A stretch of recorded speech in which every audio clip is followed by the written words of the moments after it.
Let me go ahead and do what I do on the show here. Oh, did you start putting intro music yet?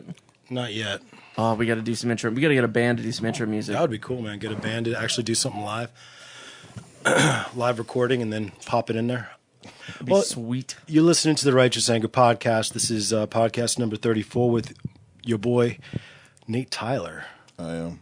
Which could be. I am he. You don't know, unless he didn't say a word, you don't know where he's from. No. What he does, what part of the country he's from. He's a mystery. What he looks like. Nate Tyler. So today we're going to have Nate Tyler. Nate Tyler is a zoologist at the San Diego Zoo. That's true. Nate Tyler is a massage therapist in Wisconsin. A unicorn proctologist. Nice. Hey, you like rainbows? So Nate Tyler is actually a bomb photographer. He's one of the best I've seen. Thank you, sir. Would you call yourself an up-and-comer still, or do you feel like you made it? I think locally and regionally, Yeah. I'm probably established. But for the ultimate goals I have, I still got a little bit of work to do. Yeah, don't we all? Don't we all? And that's my constant fear. I got all these sort of what do you call it, pots cooking. And, Yeah. and you're always like, no, I need more. Right, I need more right. pots. You need a bigger Never oven. satisfied. Yeah. Never satisfied, and I think that's the goal. Really, is to be satisfied. That's the. Oh, wait a minute. To be satisfied. Is that a Marley song? Yeah, no. I don't think To so. be satisfied. It sounds like a Marley song. Somebody You make get on that, Shazam. I'm making that accent, I guess.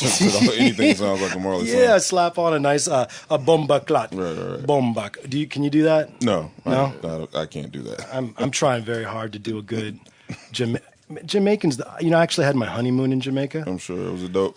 Dude, come on, man. Are you kidding me? It was nothing but. There was only one scary part during the whole thing, like kind of a crappy, part.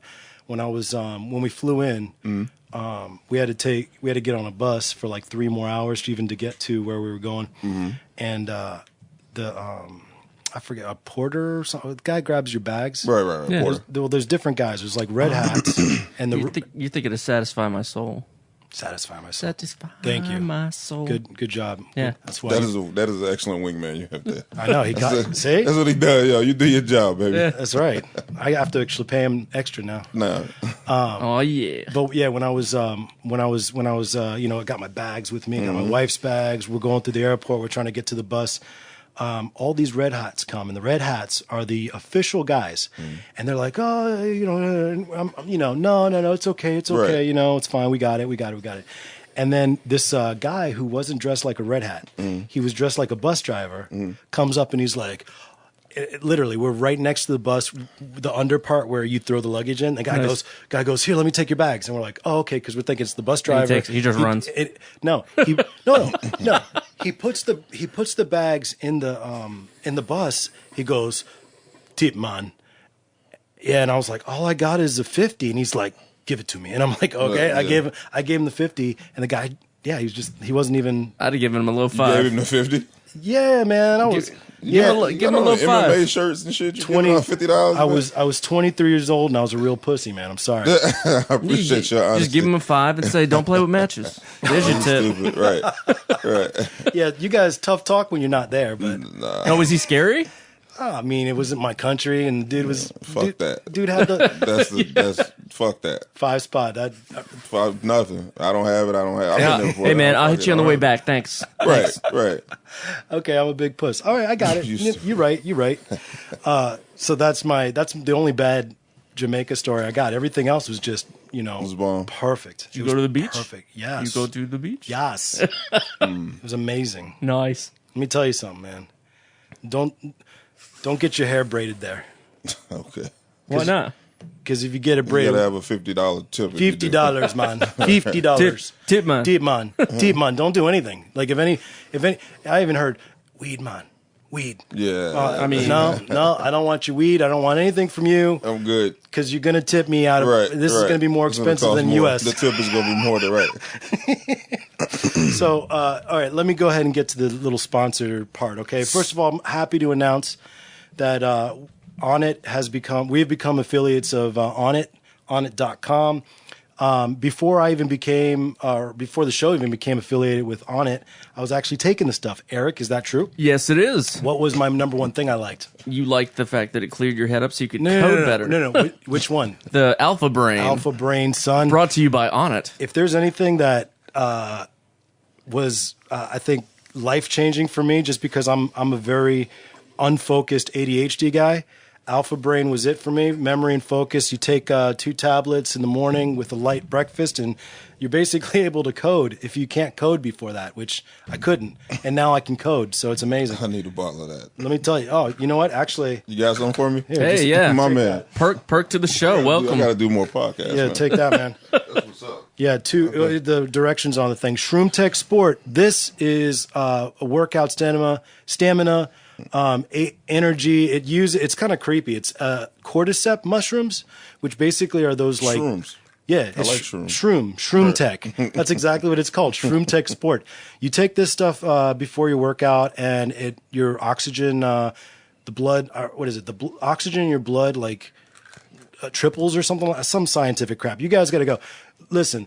If you want the science, don't ask me. I just take it, and if it works, I keep using it. you So go. if you want the science, go to righteousangerpodcast.com. At the very bottom of the website, there's links to explanation pages of how the shiznit works. And then finally, New Mood. If you got a dark rain cloud over you, this stuff actually helps, I guess, raise or straighten out your serotonin levels. Which one Levels is it off. It levels it off, right? So you're not like manic, but you're also not depressed too. You're totally nonplussed. Nonplussed, and it uses natural ingredients as opposed to some of the things that Eric might be into. Nootropics. Yeah, Yeah. I know. Well, why don't you get one of them to be a sponsor? Then we can Oh, that talk would be about that. sweet. That'd be sick. Today we're smoking Alfacher, and it is the blueberry with mint flavor. Fucker. It's called Alfacher. That's why I buy it. It's not even good. No, it's very good. It's the best and the least expensive. You It's wanna such take a good smell? Yeah, stuff. let me smell it. Oh, that's nice. What do you think? That is nice. I can't wait to smoke some of that That's shit. gonna be nice. I'm gonna hand it off now. Yeah, give it It's to ready him. to go. Give it to him. Give it to him. Where's mine? You gotta get it started. My man. This isn't the first. This isn't the first fellow hookah smoker we've had on. I think. Is it? No. We had a couple. We had a couple. Okay. I think John Hughes did a little bit of smoking, he didn't he? All right, and so that's it with that. Also, guys, if you are listeners of the show, you got to go ahead and like, share, and subscribe. Thank you. Yeah, especially on YouTube. That's where we have the videos for now. We've got some beautiful HD videos of our hangouts here with our special guests. So please go there, subscribe to that, like that, share that. Helps the show. And one more way you guys can see, I've actually got a shirt on right now. It says Pimp Sports. It's in the game. Some of you guys who played a little bit of Nintendo. I was going to say Nintendo. Yeah, games. EA Sports. It's in the game. Well, this is Pimp Sports. So it doesn't have to be about smacking women around. A pimp is not that anymore. In today's climate, I'm going to keep my comments to myself. All right. Nice. I'm going to sit here and watch you All right, dig my do your hole. thing. Got it. In this day, we sell these in female cuts. You know why? Because females can be pimps too. Nice comeback. They can be Ooh. pimps too. Nice way to clean it up. Yeah. Female pimps exist. You can be a pimp at your job. If you're the big boss and you've got a bunch of... This is all right, bro. I like this. he likes I'm going to save you. Gotta This is good. convert. This is good. He's enjoying Nice. it. Alfacher. He's enjoying. Yeah, you got to buy that Alfacher. All right. Alfacher, will you? I'm sure you. I'll fucker you up. So yeah. Get a shirt. Get a couple shirts. Use the coupon code RAP10 at epilogueshirts.com. That's EPILOGUE shirts.com. RAP10. Use it. Get that 10% off and help the show out. Okay, that's it. Let's get right down to Let's do it. business. Let's do it. First of all, we got a photographer up in this piece. Is that your only art? For right now, there's other things I'm considering getting into, but right now my primary expression or the medium that I use is photography. Okay. But, I dabble in videography a little bit, but I don't even tell people I'm a videographer. See, I like that because I just tell the truth. too many people lie on themselves. They lie about, because nowadays, you buy yourself a camera and now all of a sudden you think you can You call are the yourself man. A filmmaker. I'm a filmmaker. I'm a photographer. No, I actually have people hit me up. Like they'll contact me, even former clients, or just just people looking for projects and be like, hey, can you do video? And I was like, well, let's talk about that. Yeah. Okay. I could. Do you want something cool, just with like a B-roll or something like that, or do you need something for like a friend of mine reached out to me and he was like, he does something like a physical therapist. I know he's gonna cuss me out because he's not a physical therapist. Something better than that, or over the next level. But he wanted me to come in and possibly do a video for his for the office setting. He wanted me to do it, and I was like, yeah, no. If this is something you're gonna use for commercial, I wouldn't even. I'd rather not. So. See, that's smart because let's say you do get into the video game heavy, and now you've got like sort of this reputation as like maybe a bet. Yes, Good, bro. Virgin yes. Yeah, but if he had a budget, if he had a real budget, then I would have just brought you guys in or somebody that I know that gets down with the. That's the other with problem. the film. That's the other thing. Who was I talking? I was talking to somebody. Guys, I love it. We're about to get into the business segment here. We don't even know. We don't know what's going to happen on the show, do we? never. But okay, business segment. So I was talking with, I don't forget who I was talking. It might have been during the casting call this weekend.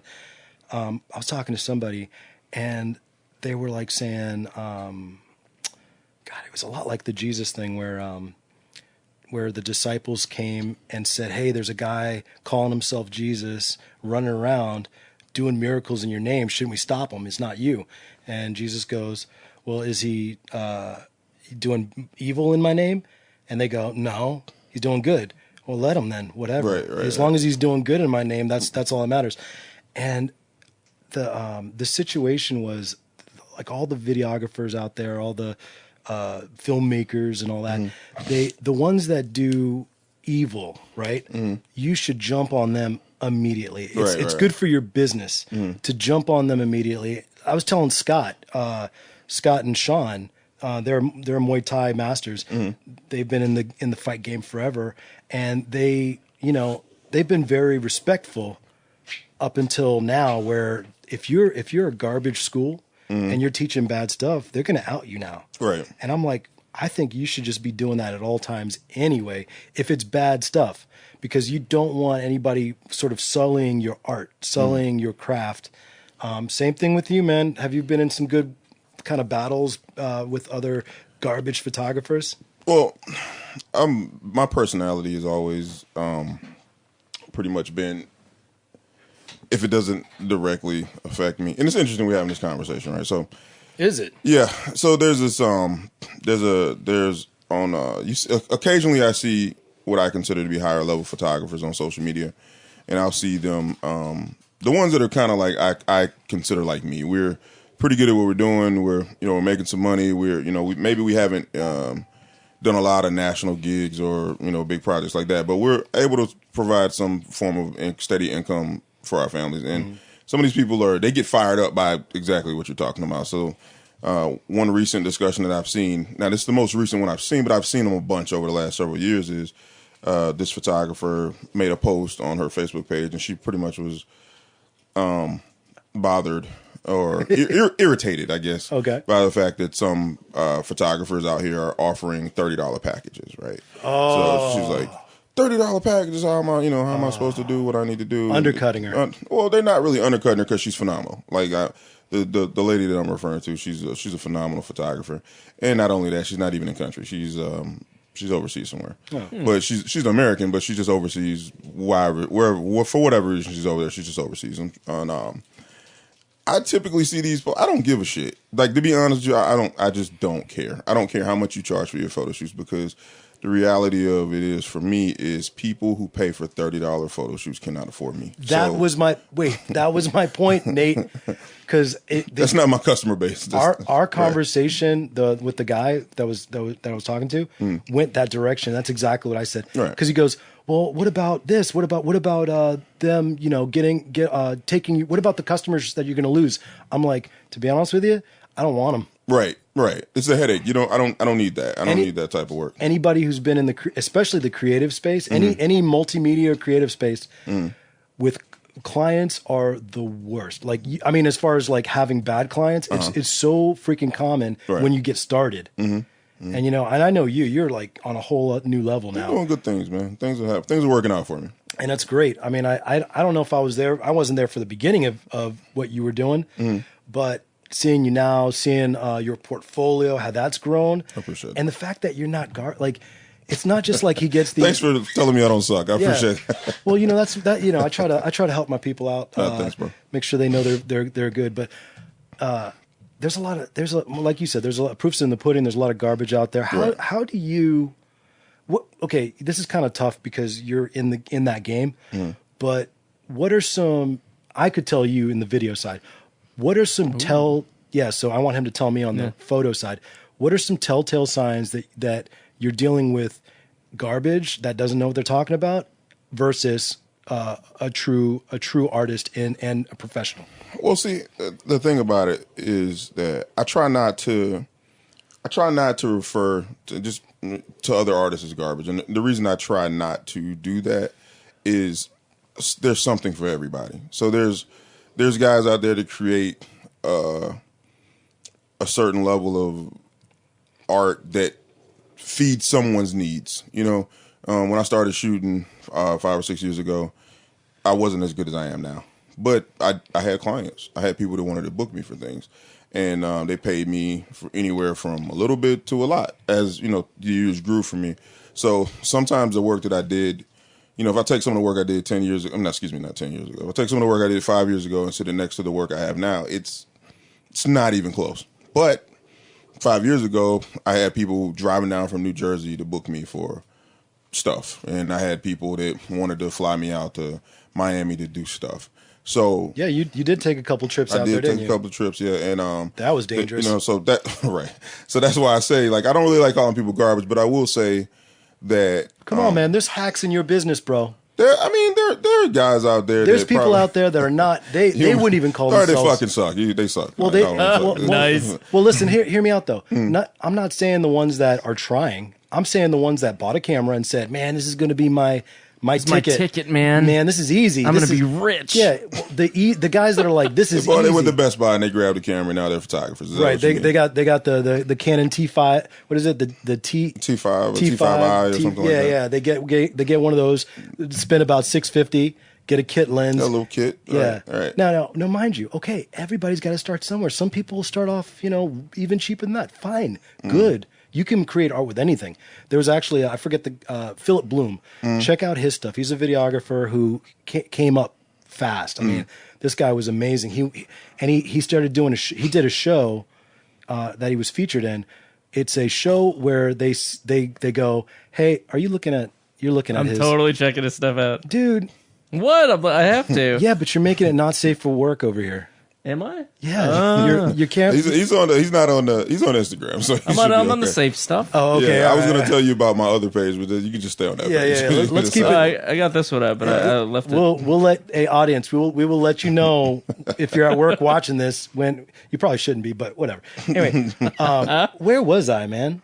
What was I talking about? Philip Bloom. Oh, Philip Bloom. I got you. Memory on this dude. I got you. Nice. So Philip Bloom.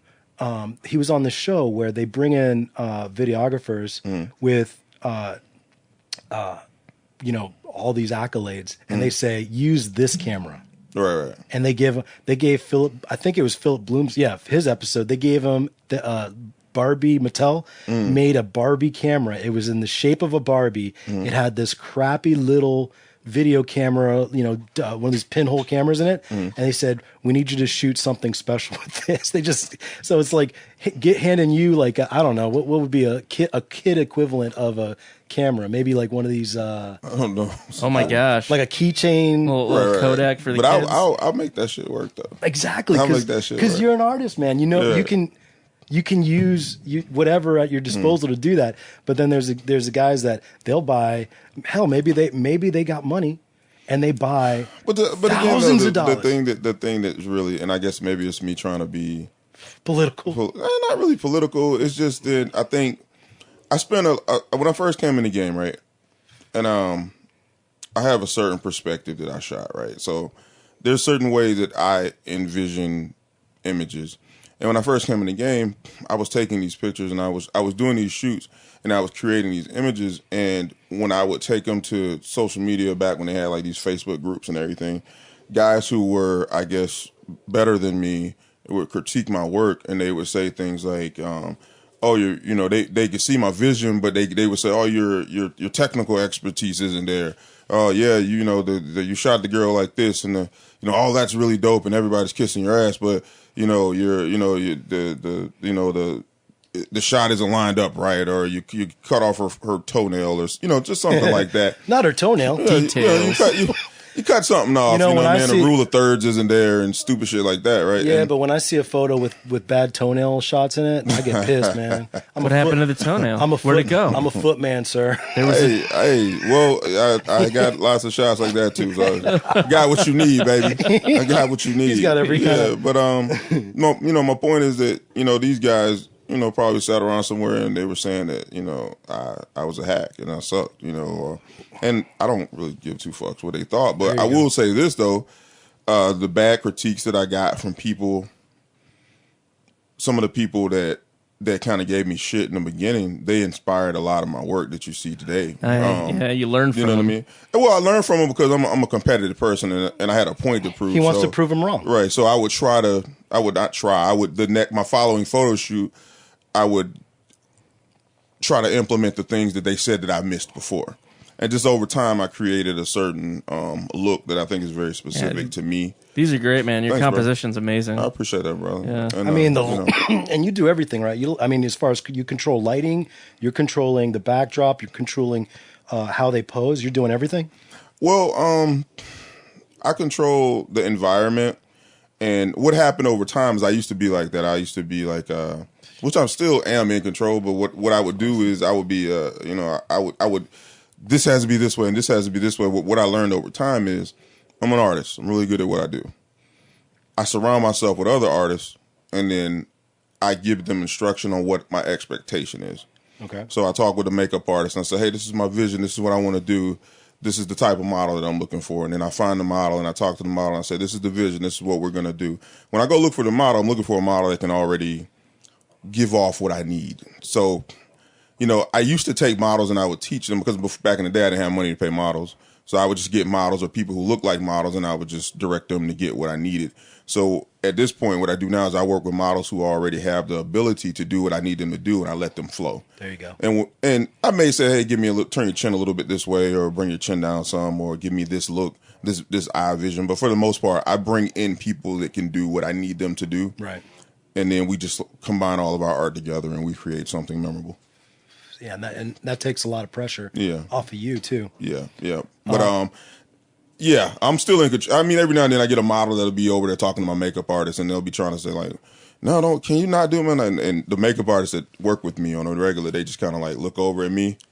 Because I'm always watching. They're looking over like, is this okay, Nate? Yeah, what's the Nate, are we allowed to do this on the shoot? If it's a model that's new to me, she doesn't know, but she quickly learns. Oh, she's gonna learn. That just reminded. I always got to bring Patrice in this. Don't oh, nice. That reminded me of Patrice story. My favorite comedian. Oh man, I love Patrice O'Neal. Yeah, Patrice is he's my number one of all time. Guy was a beast, man. And thank you. Finally, somebody who knows what I'm talking about. So Patrice is on the. He's playing a gay bouncer in a movie called In the Cut with opposite of Edward Norton. Okay. And Edward Norton's the guy, for those of you who don't know, American History X. He was the Hulk. He was Fight Club. He's a lot. Yeah, he's a big time one of these method actors. Right.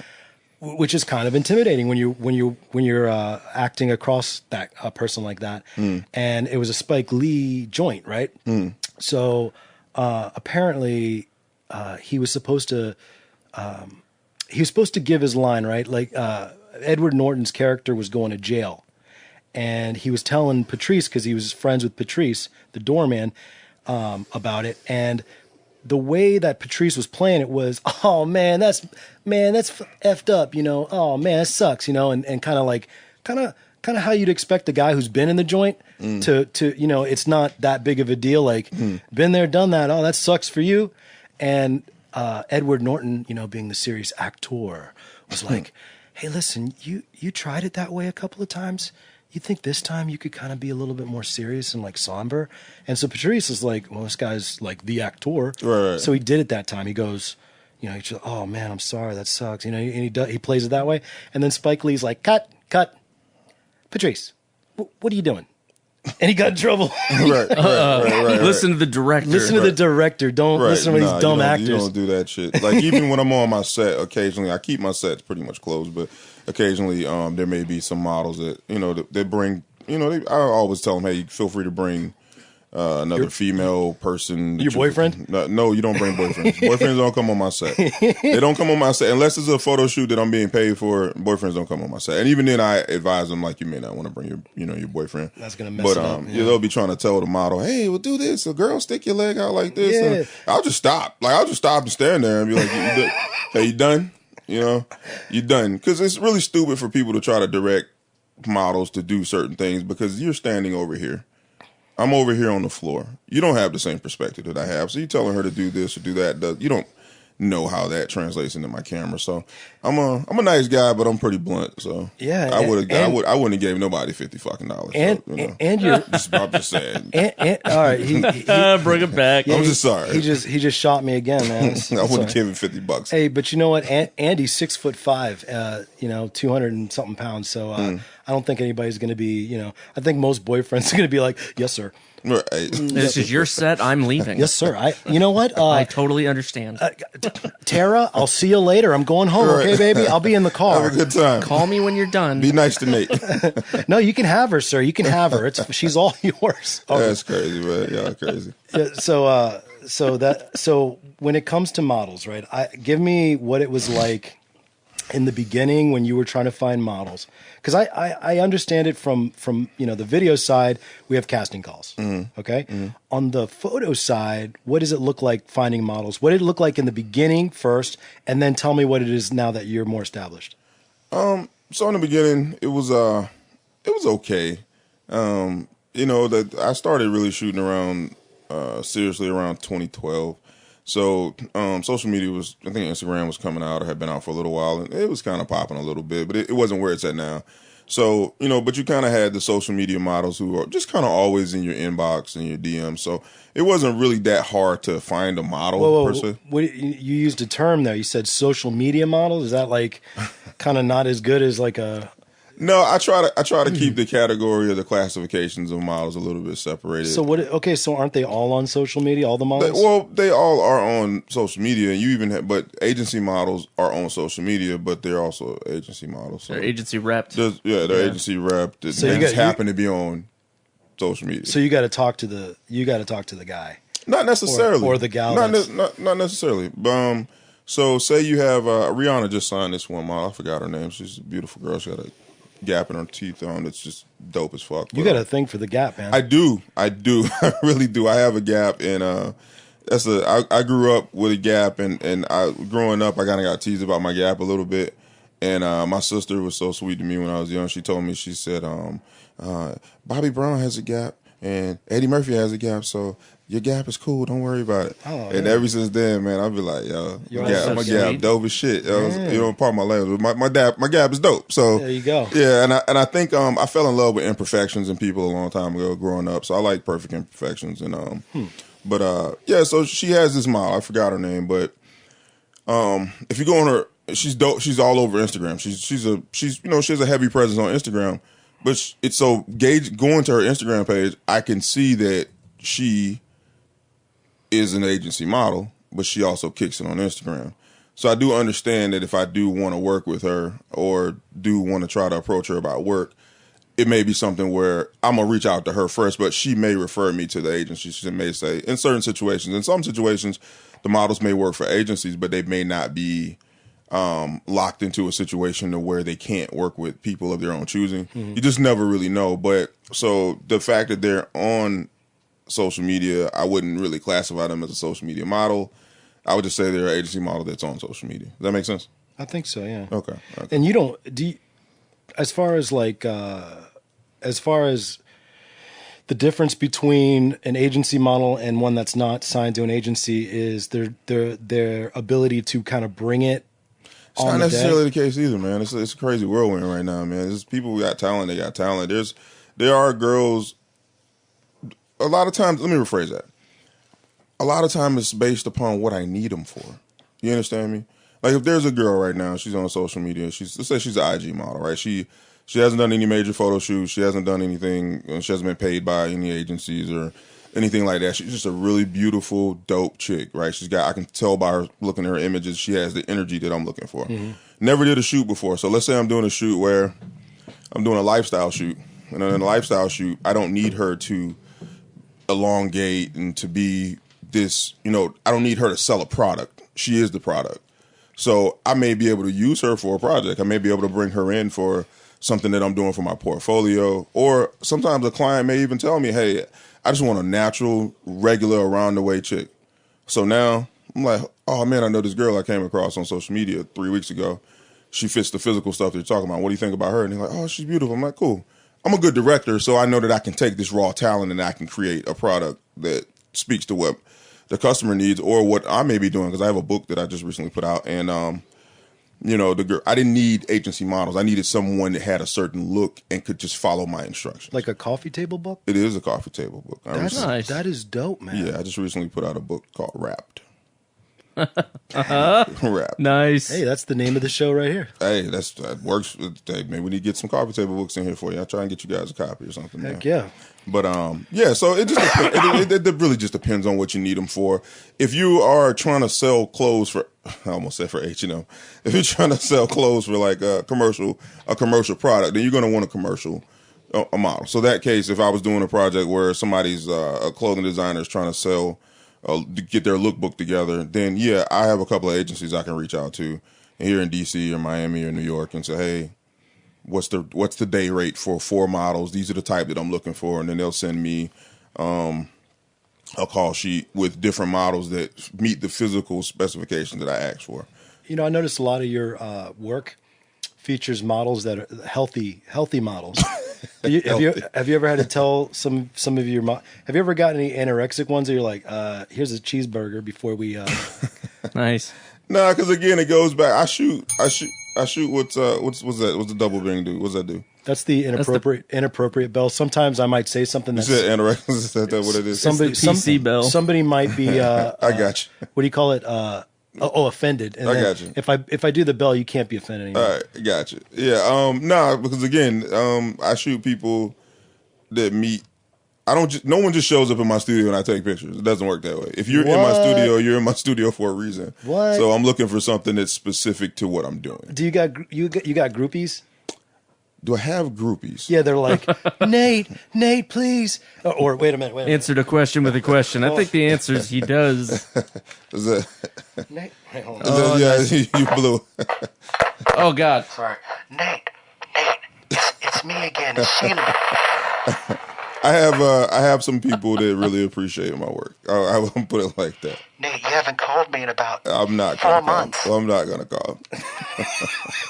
I'm not gonna call. Nate, should I go get you a pimp shirt, man? No, I don't need a pimp shirt, man. My pimping days are over with, bro. he's like, so have you ever done any like really super thin models, or is that out? Have I ever done any really super thin models? Dag nabbit, Nate, you know what I mean? Hit Shot your any. bell ringer over there. Bling, No. bling. Have I shot any? Yeah, the models. I've shot models that range in a variety. They vary in size. I've shot models who are size 0. And I've shot models who are size 22, so it just really just depends on That's what the cool. project is. I like a nice That's pretty 8. cool. I like Okay. a nice 8 to 12 is like my lane. That's a nice that's a nice range. I'm know an what I'm 8 to saying? 12 kind of guy myself. 8 to 12 for my personal Fi- interactions with the relationship thing. Come or on, Nate. whatever, We don't have but to. We don't have to Let's clean it up, over-explain. man. Nah, man. Me too got me nervous, bro. You got to be careful out here, man. Oh, come on, man. Come on. We're just having a conversation, man. I know. I'm just messing around. A nice 8 to 12, 5'4" to 5'10". That's like a nice, and I like that the range is bigger because I remember back in the day, 80s and 90s, Yeah. everybody was throwing up all over themselves to be a model, and Oh, yeah.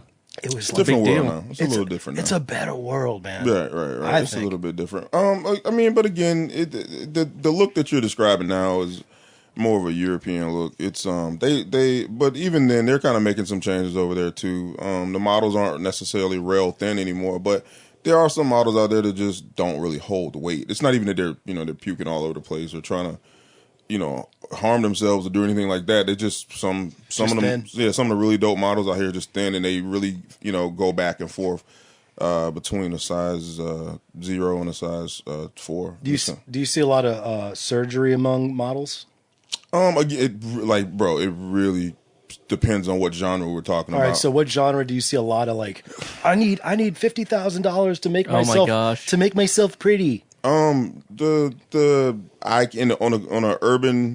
black side or the black people side, I'll say the urban models. I do see a lot more butt augmentation. Oh, they do that? Yeah. And then on the I've shot some really dope Maxim F8. What is it? FHM? Is that the name of that magazine? Yeah, yeah. If you're shooting that style of we call it glamour, that type of glam stuff.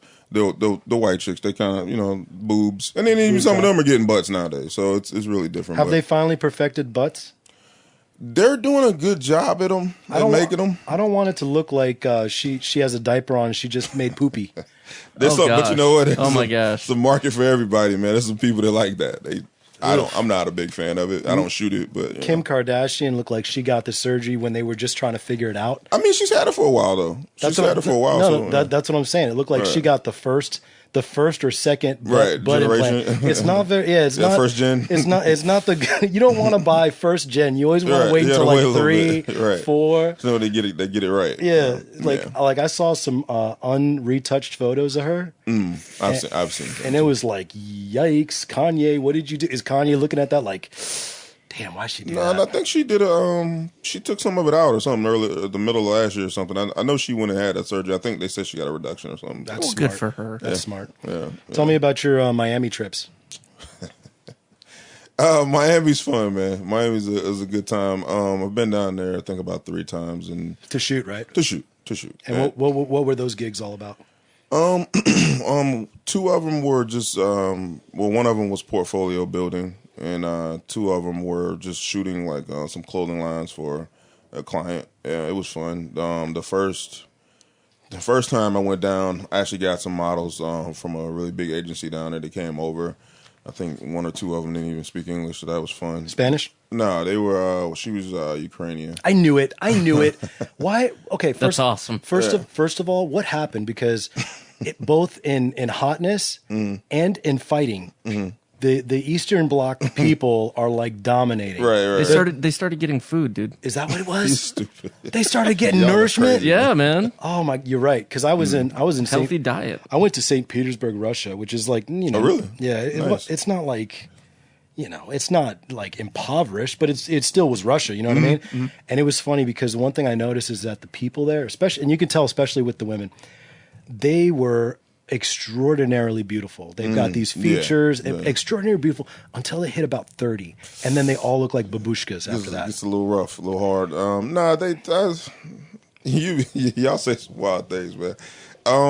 I know what you mean. I've seen seen things. Yeah, like like if you get one of those mail order brides, you better get them young so you can at least have 10 years of y'all are hilarious, of not man. looking like some old grandma.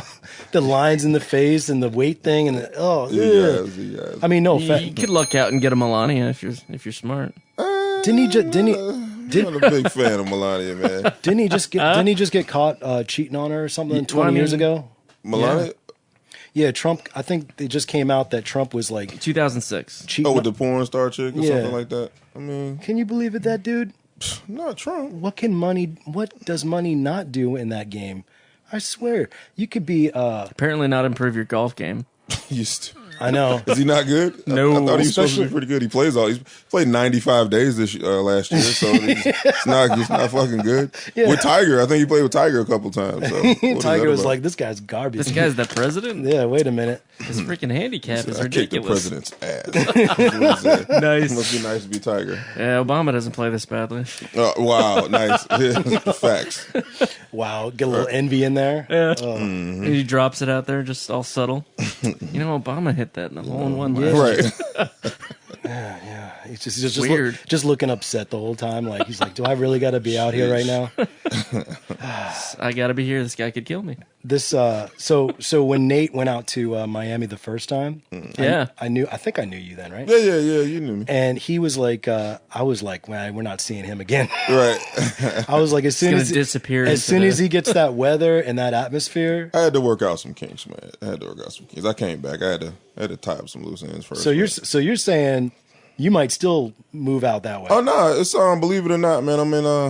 I'm actually bracing myself to start trying to prepare to make a transition to South Florida in the next 24 months. I knew it. Sweet. I knew it. You don't go to Florida. You're gonna build a big studio out there, huh?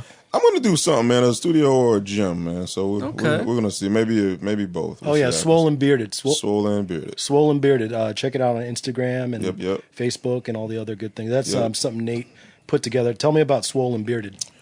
Swollen Bearded is a brand that I put together for strength athletes with beards. It started off as a really cool phrase that I was telling my cousin, who's an NPC bikini bodybuilder, and What's his name? She,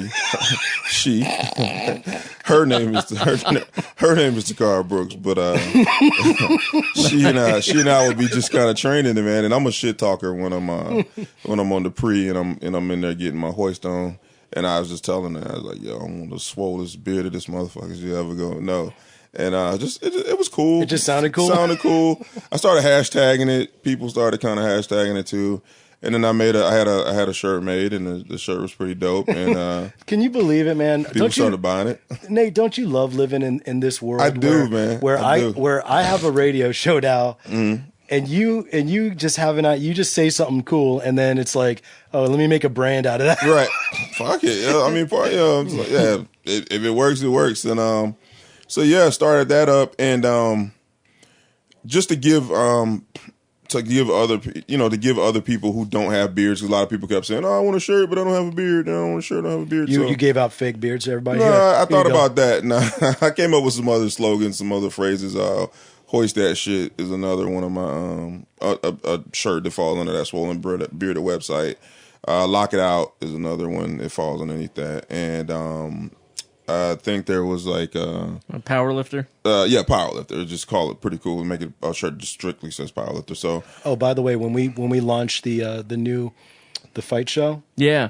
New shirts. no, what you're doing right now is going to be super important. Oh, cool. We're going 3 mics on that, and Mm. I need you to be on the computer doing all, because he saved me about 3 times already the show. yeah, he's good. It's This guy, good. he's right on it. It's Right. like you're like I forget on Joe Rogan's show. I know the guy you're talking about. I can't Not remember. Corey, but crap, I forget what the dude's name is. But he's got a guy who makes sure Yes, I have purpose. you have a yes. Yeah, he's quiet as hell when we get fighters in here. I'm like, dude, you need Yeah. to talk more. Nah, yeah, man. Nah, But these I guys actually are made cool. the Lock It Out shirt was That's nice. it actually is a double meaning for deadlifts. You want to make sure you lock it out, and then also when I used to train BJJ at What? Yeah. You used to do that? I was doing that when I met you. I was wrapping up. It was coming kind of slowly, starting to slow down a little bit because I was having some injuries, but. Yeah, we just on the arm bars, man. Just lock it out, man. God, So I would yeah. hate to be in your guard. I'd feel like a little kid. I Like, had a pretty good guard, man. I had a pretty good I guard. hate to be in your wrap your big legs around me. I'm just like, oh, I'm getting raped, aren't I? You stupid. a little bit. That's what's gonna happen next. I never did like Just embrace Yeah, it. we brought a really cool guy I used to train with named DJ Jackson and to do the Lock It Out. white guy. No, black guy. I didn't think so. You didn't think so? DJ Jackson. You ever met a white guy named DJ? I mean, Jackson? there's some Randy Jacksons or something out there that's white somewhere out in the world. Yeah, one Yeah, Randy Jackson, but yeah. and he's famous. Yeah, but- he's like, I need a black name, man. I'm stupid. not hitting it. Nope, got a black name, and his real And name. now I can throw. yeah, Yeah, man. man, I That's good can stuff. I can hit a 3-pointer no problem now. Shit, I should have done this long ago. That shit, his credit score gonna be fucked up though. Yeah. So, sorry though. Yeah, he's gonna have a couple of babies, mamas. It's all right, man. It's all right, Randy Jackson. You're making money now. But yeah, man, it was good, man. Everything's worked out really well with a lot of the different ventures that we've been throwing together. So So Good speaking of, You got your Black Iron Movement. Black shirt. Iron Movement, man. It's You a really look- cool dude made this logo. You like that logo, Eric? Tight. That's like for that? bikers, right? Yeah, it's for bikers. Yeah, man. He's a hog rider. Yes, sir. Yes, sir. Harleys, huh? Yeah. You still ride? I do still ride. However, I sold my bike last year to get my house. Heartbreaking. It's okay. It's coming back. We're getting another one at the end of this year is the goal. Or if we can at the end of the summer, but in the year I'm getting a 2017 Road Glide is the goal. So See, that's we'll what happens. that's what tells me that he's going places. Because I know that, you're in the DMV. You got a lot of dreamers. You got a lot of dudes, especially. You grew up in the hood. Nah, not so much. Yeah, you're down south, right? You're from Down south, Southwest Georgia, Thomasville, Georgia. That's right. Guys up here, especially dudes from the hood, dreams, man. Like dream because they just can't wait to make it, get rich, get out of that situation that they're in. But too many of them would not sell the Harley. They'd buy another one. You know what I mean? Right. Too many guys would do the opposite of what wealth building is, Right. which is you got to deny yourself a little bit and work your ass off. And especially with kids nowadays. Yeah. I mean, I don't want to like piss on the kids, man. But whoa, isolate that. Okay, R. Kelly. Whoa, R. Kelly, chill out there, bro. But yeah, I don't want to crap on them. But I will say that if the work ethic's not there and they're not learning the work ethic from other people because they don't have what is that old saying? You are the sum of the 5 people you hang out with the most. And if you're just hanging around a bunch of jokers that are just like, yeah, man, we're gonna make it, and it's like, y'all ain't doing nothing. Nah. Yeah, so that that speaks volumes that you got rid of something you loved, that bike. Yeah, so man. you get the place, you hunker down, pay attention, work hard. Clean up, some things, and come back out bigger and better, baby. So That's what I'm talking yeah, about. we'll get back out there, man. But the Black Iron Movement's actually doing pretty good. Drop some calendars, and actually I gotta get that site straightened out because some people want to order some shirts and stuff like that too. So got to get some things squared away on that. But most of the brands that I have going on are actually doing really well. And the cool thing about it is I separate my work because I don't like all my work in the same area. But it actually makes it cool because it allows me to still shoot things that tie into things I'm passionate about. So with Black Iron Movement, I get to shoot the eye candy stuff and the motorcycles and the hot chicks on bikes and, get to be around the biker culture real heavy. And then with the Swollen Bearded, I'm a power lifter. I like to be around lifting weights and around people doing, really just pushing themselves to the limit. So get to, shoot that and kind of incorporate that into the things I'm doing. And then, Nate Tyler Images is my primary commercial fashion stuff. And then I have another brand called Mental Photos, which is Afrocentric art nude work. And that's the one that I released the book on. That's everybody's favorite, I think. That gets a lot of traffic. You know what I mean? Delicious. I've sold a lot of merchandise on Mental Photos. Yeah. I bet you have. Mm-hmm. You know what they say? Something sells. Who am I to argue with science? The profit margins are amazing. Right? Who am I to argue with science? It has never gone in the red. It's only stayed in the black. In both. Oh man. Yeah, you're stupid. He keeps it black. I do. Keeps it All black, the way. and it's always in the black. Yeah, that brand does pretty good though. So do you have a big urban? I hate that word by the way. Man, But it do you is have a what it big is, man. you have a big urban following? I'm like I said, I keep everything split up so much. So in some cases, some of my brands have more of a urban following than other brands. So Mental Photos caters to the Afrocentric art new, the Afrocentric neo soul Afro punk culture. And and then also with Black Iron Movement does cater to, because the models in that are urban models, black young ladies with curves, Right. lots of curves. Yeah. So- Nothing wrong with that. Right. So women. Women, Yeah. Real with, women. with like, but with a lot of curves though. Yeah. So So good looking women. Eric. with a lot of curves. Eric. Yeah, man. He's talking a lot of curves. A lot of Yeah. curves. Yeah. It's a lot of curves. See, I can't. Eric's actually he's actually Puerto Rican, so he can. Okay. All right, Eric. You know what it is, He can man. appreciate the He curves. can appreciate the curves. He can appreciate the curves. He's not as She scared. walks and you hear drums. Yeah. Oh my gosh. Yeah, that's nice. You guys. Yeah. But so the urban culture, I guess if you want to use that terminology, they gravitate to different variations of my work. It just depends on, in some cases I'm trying to reach out to them with different portions of my work. So my Nate Tyler work is, I try to make that work where it just speaks to whoever. That's just dope. I just want to do something dope. It's more commercial too, isn't it? It is more commercial, but commercial with a little bit of edge and a lot of dopeness. And that's cool. the goal with Nate Tyler. I want to speak to everybody with that work. Right now, Vicker Studios is looking at getting its headquarters finally. Okay. It's only been about 5 years, but we're looking at getting our headquarters, and the building that we're looking at right now that we're actually we clamped down. We're about to sign some things. Hopefully, it's got a warehouse space in the back for a soundstage. Okay. That's a big spot. Pretty big, yeah. Okay. It's not huge, but it's about 3,000 square feet. It's pretty decent, man. A recording studio, 2 podcast studios, an edit suite, and then like a nice green room slash makeup and hair area. Right. So I'd love to have you come down and use the studio. Yeah, man, definitely come through, man. Just let me know when. Especially if you're doing mental photos. I will definitely shoot mental photos. I can shoot mental photos anywhere. Unfortunately, I won't be able to attend. My wife won't let me, but You can see the pictures later. yeah, when she's not around. Oh. I'm just kidding, Tanya. Chill. Jeez. So you, I don't. It's interesting with photographers. This next question, because some of them can answer it, and some of them don't need an answer to this, and some of them definitely have an answer. Okay, go for it. Who were your heroes in photography?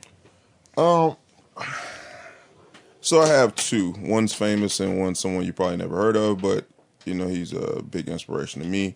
Gordon Parks is the guy I'm sure you have heard of. Gordon Parks is a legendary African American photographer that he had no business becoming a photographer, and he started because he was garbage. I don't know about that, brother. I don't know about that. I'm talking right out of my ass. Right. Okay, so he was African American photographer. Why was he not? Why do you say that? Oh, black and white photographer. I can't remember if he was from what part of the rural South or wherever he was from, but he ended up getting into photography by accident. He went somewhere and I think he got a job at Sears and Roebuck or something like that, and they needed some stuff taken, some pictures taken. How long ago? He's from Kansas. What era? Oh man, it was the 30s, 40s, 50s, 60s. Okay. He heavily influenced like I don't know if he directed Shaft or he didn't direct Shaft. Excuse me, I forgot the other guy that directed Shaft, but the guy that directed Shaft was inspired by him.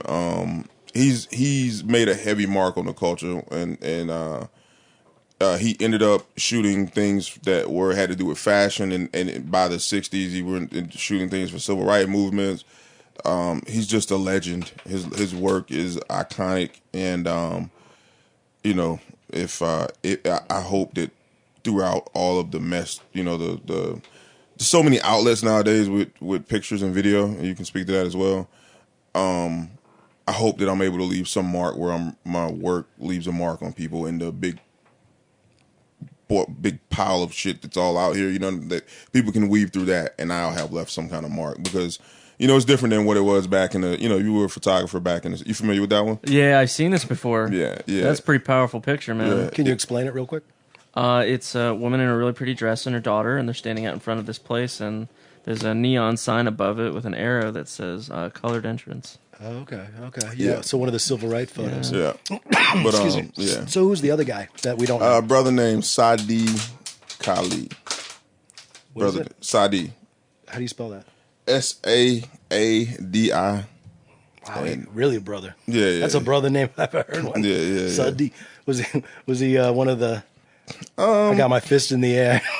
Yeah, I mean he is, but not the way you describe him. He's more like he's like a neo soul. Let me make sure I'm spelling Saadi's name right, 'cause I may be screwing his name up. It's Saadi is that guy that just the thing that makes Saadi really cool, right? Is okay, it's SADDIKHALI. Saadi Khalid. African brother? He's African American. He's okay. he's not African. He's from Louisiana. He's from New Orleans. But Matt, you love your southern photographers, don't you? I love people who I'll just say it. Yeah, I love Southern photographers. I feel like the South is a very beautiful place, and if you have never lived in the South, you don't completely understand why. Like, think of all the things that you know about the South, right? All the negative things that have happened in the South from this country. But when you go down there and you talk to us, whether you're talking to an African American person or you're talking to a redneck hillbilly motherfucker, like, everybody's just real mellow. And it's like, to think of all the tragedy and all the negative things that happen down South, and for us to still say, hey, how y'all doing?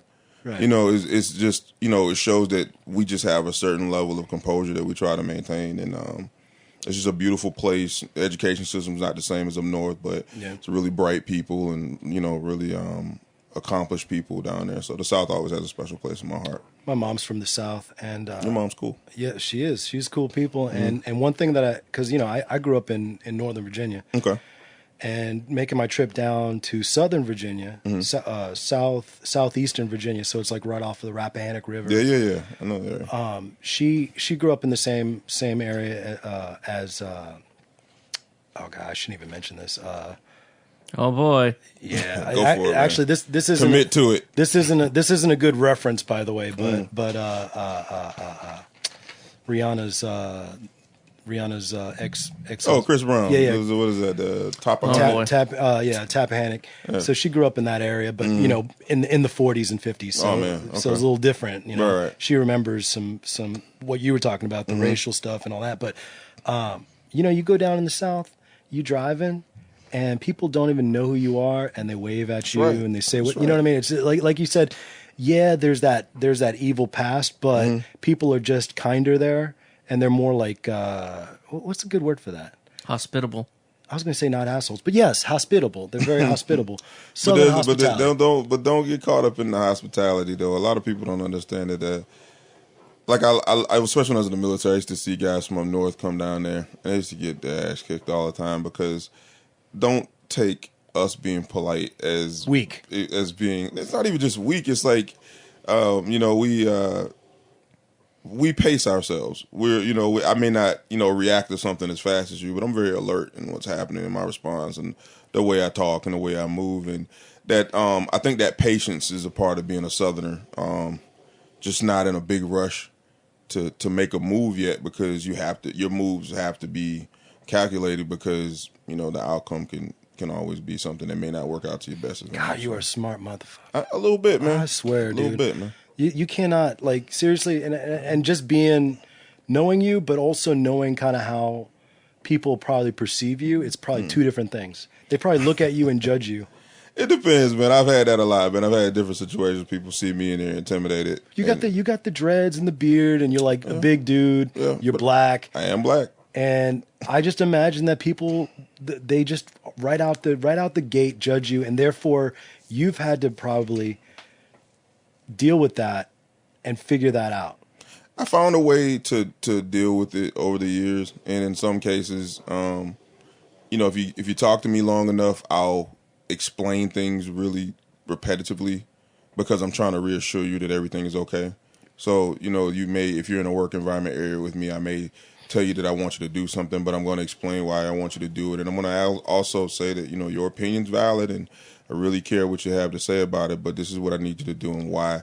The reason I have to do that is I've been bigger than everybody all my life, man, growing up, and just sometimes people need a reason to not be happy about a situation, so sometimes it's easier to blame it on me trying to muscle them into doing something, and it's not the case. If we need to get up and get the hell out of here, I'm not telling you we need to get up and get out of here because I'm bigger than you. I'm telling you because we need to get up and get out of here. Right.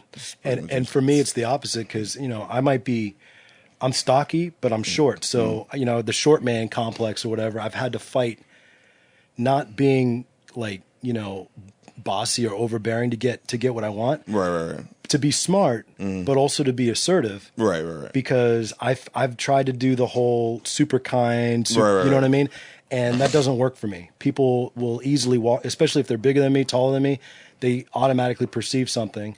For me, it actually helps being black, because I feel like there is that little bit of, I don't know what I'm looking at. I don't know who I'm dealing with here. Wow. Right. And that's good because it forces people. And then when they hear me talk, like for instance, I did a Oh, lot. you're so much nicer than I thought you would have been. I did work for. That's terrible. I did work for this guy from DC.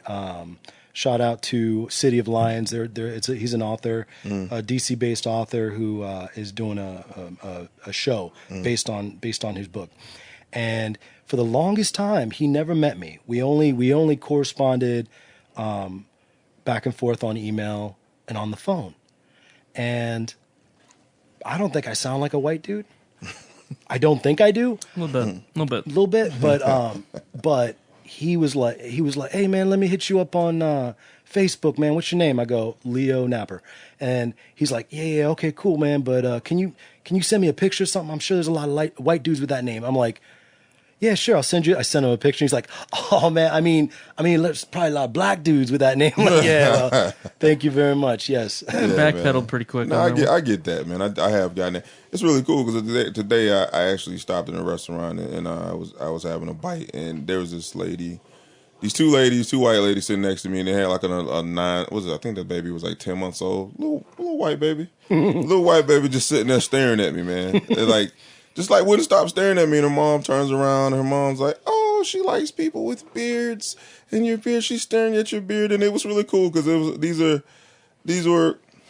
I try not to judge people, man, because if I hadn't spoke to this lady, and maybe she was a Trumper, I don't know. But the thing that made it really dope is that you can't see that there's progress in the country. Is we're just kind of having this laughable conversation. I like getting treated like a gentle giant because I do have a lot of people that treat me like. Let me lock my car door, when I walk by. Oh my gosh. You know what I mean? So it's really cool to have, to have people to see that I'm, you can interact with me without freaking out. Yeah. So that was a good thing. Yeah. I mean, in this day and age, that's never going to go away. People talk about, we're always going to get pulled over. We're always going to get this. We're always going to get that. And yeah, so what? I mean, deal with it. Mm-hmm. Deal with it. Rise above, rise above what people, because you can't control people's experience. Not everybody. There's people that have never grown up around black people or people from other. This is a special area. When I was in the military, I was with a guy. He. Oh, you're in the service? What branch? I was in the Army. Yeah. Nice. Yeah, man. Army. You hooked? Yeah. Oh man, we tearing up stuff.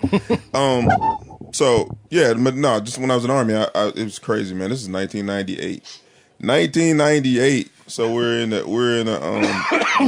basic training and we're wrapping up basic. It's like the last 2 days of us being in basic, and we got smoked, but it was one of them sessions by then. It's like smoke us more. Like bring it, we got. You know what I mean? We're feeling good. Shoot. And this we all in there and everybody's good. We know we're about to graduate and this everybody's yelling and we're hugging and we're doing this stuff. And this white kid, not making this story up. It sounds like it's made up. I promise it's not made up. This white kid from Idaho. And he said he basically stood up, and 90% of us in the room are African American. And he says he always heard bad things about colors, but you guys are nothing like nothing anyone told me. And I'm so glad that I was able to be around you guys and able to complete this, this journey. Right? You can hear the record scratch. And we're all like, stop. Hold on. F it, man. You get a pass today. Yeah, we about to graduate. You know what I'm saying? Everybody's shouting. Yeah, but it was cool, man. I understood what he was trying to say, but you would think, about 1998. But that dude's whole his life changed, man. Changed. Right. His whole life changed. Yeah. He heard nothing but stories. Right. And all he had to go on was people's bad experiences. Yeah. And that guy's life changed that. That's why man. I love the military, because the military is like the DMV, because the DMV is like that, where you get people from all over the world that live here. That's true. And you get to experience. That's one thing. Hit that hookah, bro. Oh, yeah, here. One of the strangest experiences about basic training for me. Where'd you go? Fort Leonard Wood. You know what? We might be brothers, baby. I'm Leonard Wood. I'm Leonard Wood born, man. Yeah, Leonard Wood was good. Yeah, man. Bravo 210, baby. Oh, geez. I remember my unit. I feel bad about that.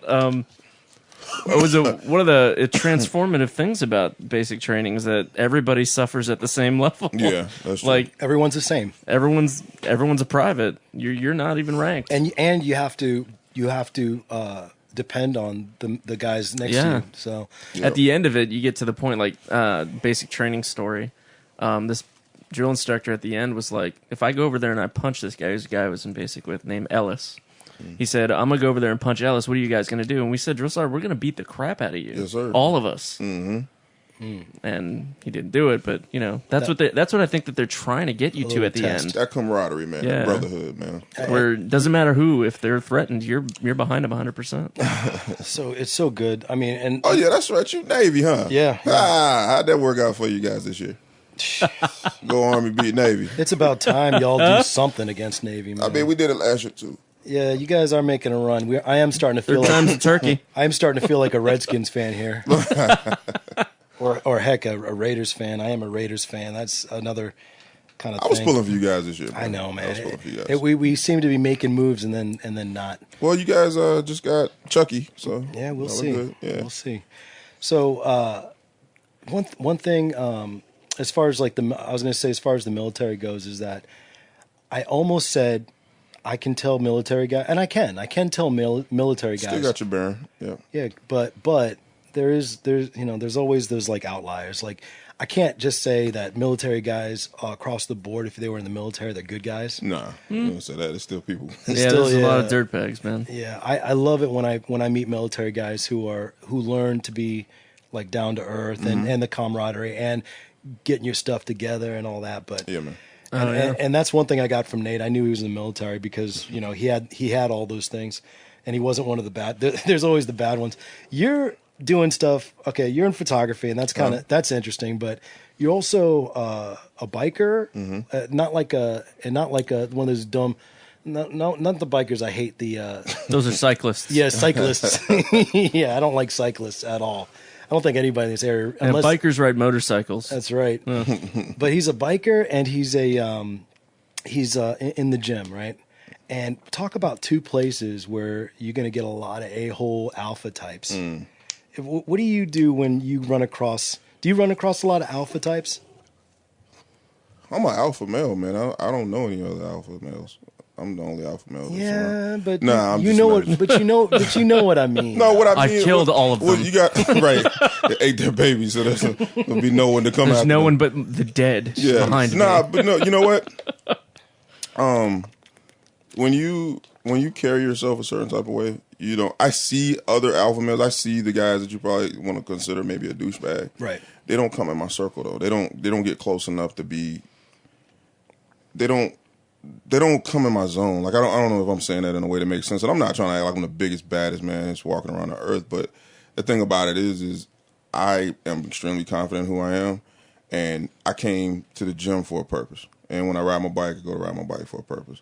And I don't screw with anybody, so no one really screws with me. So I don't have a situation where, I have to ever flex on anybody. It's like that. It's like, Really, no punk tests. Oh, wow. Nothing. nobody trying to. They sound like Ferdinand. I'm trying You ever to. seen that? You ever heard the story of Ferdinand?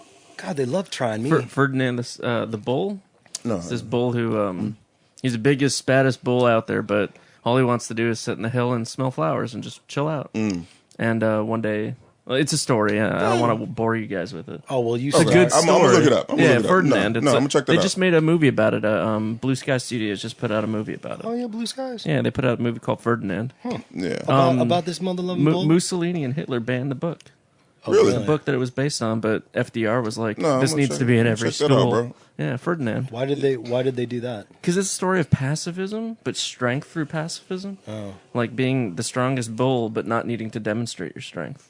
Oh, and maybe they were. Maybe those guys were bullies, and they were. They were afraid of a bull that wouldn't fight. Yeah, they didn't want to. They didn't want to create that in their worlds. Yeah. Interesting. I mean, he was capable of defending himself. He just preferred to sit and smell flowers and relax. It's real chill. I like that. It also goes back to the martial arts for me. Yeah, similar story. Yeah. One constant thing, like you do any especially traditional martial arts, like for real defense. traditional martial arts, it's all about being able to do damage, but not being what's the word I'm looking for? Not being Aggressive, aggressive when you need to be, but offensive. yeah, I guess reckless. Right. Oh, okay. Not being reckless. with it. Antagonistic. Yeah, just not being an asshole. I mean, Yeah. Let's go back. That should be a shirt. Don't be an asshole. Right.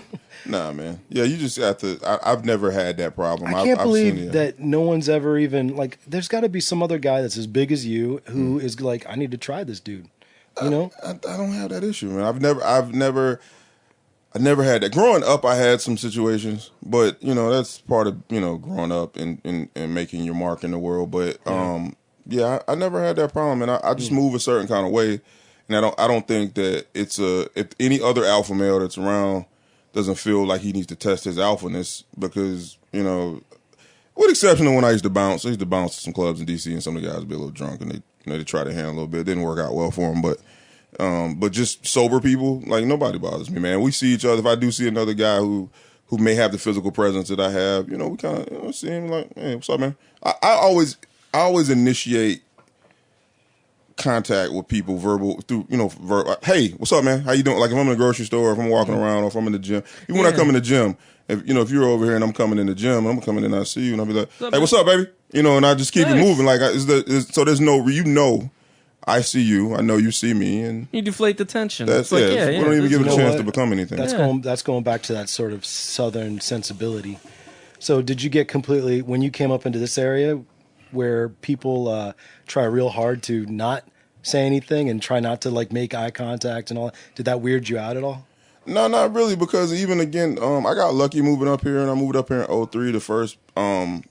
The first person I became friends with, or a guy that I actually met, when I moved up here, I came up here in like April of 2003, and I got here and I just needed somewhere. I had locks and I needed to get my hair done, and I went to this place, got my hair done, and I asked a girl and a couple of people in there. I was like, hey, I'm a biker. Where do bikers hang out? And she's like, oh, go down to Anacostia Park. They be there every day. And I was okay. So I just rolled my bike down to Anacostia Park. There was no one there at the time. Mm-hmm. And as I'm standing outside, another biker rolled up, and he got off his bike, and he was like, hey, man, what's up? Where everybody at? And I'm like, bro, I just moved up here. I just got out of the military. I don't know nobody here. And he was a vet, too. He just got out of the Army. And his name was Tyrese. And he was like, well, it's people over at Howard. You trying to ride over to the Howard? I was like, yeah, let's go. And we got on my bike and followed him to Howard. Me and him became friends. We started a bike club with a bunch of other guys. To this day, we're all still great friends. Wow. So just within that one meeting, I met a huge circle of people, and those circle of people I still associate with to this day. So I never really had a situation of really having a, in the biker club, because most of the people I knew when I moved here was from the biker culture. Mm-hmm. And in that culture, it's a pretty decent, form of camaraderie. I never really co-mingled with people. If you weren't a biker, I ain't really talk to you anyway. So I never really had, I don't talk to you for what? Talk to you for what are we gonna do? Well, how we gonna hang out? Wanna hang out? And like, yeah, let's hang out. And I get on my bike and I drive 100 miles an hour. Wait, like what are we gonna do?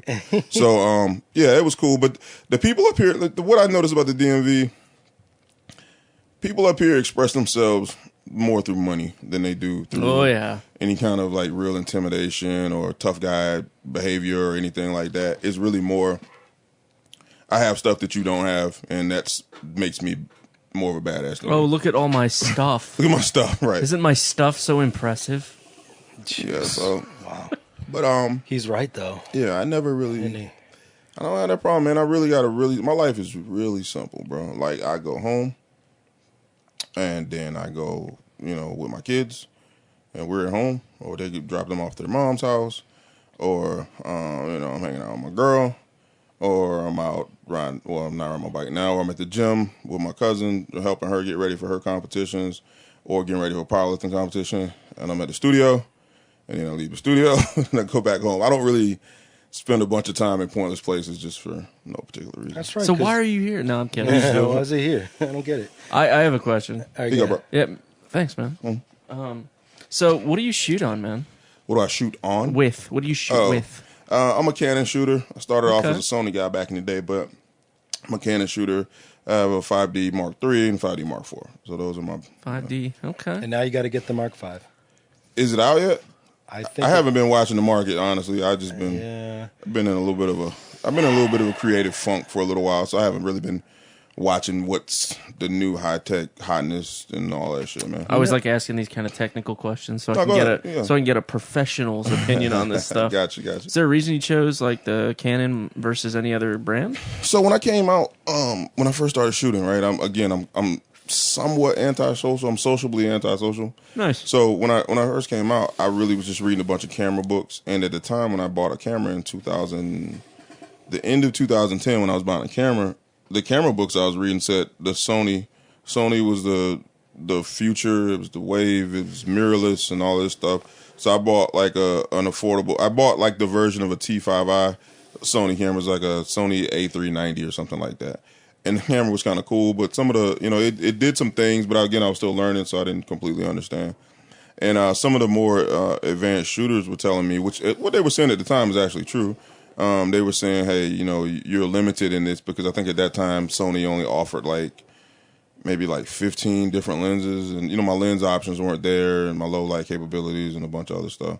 So, this is fascinating. You've shot digital your whole career? Yeah, the whole time. Okay, cool. Yeah. So, interesting. Around 2011 going into 2012, I think the Canon 7D was coming out, and that was like some new technology. It was better than the 5D Mark II. It had some options that the 5D Mark II, which was the big boy, didn't have. And I said, you know what, I'm going to go ahead and again, the book said it, and the people I talked to, they were saying, the lens options, and it had some low light things that I couldn't do. So I switched over to there, and that's kind of how I became a Canon shooter. Nice. So, okay. Yeah, it's pretty simple. Your lens collection must be impressive. It's I went down from having a whole bunch of lenses to having a couple of really, really good ones. Trusty. So so I shoot with the 50.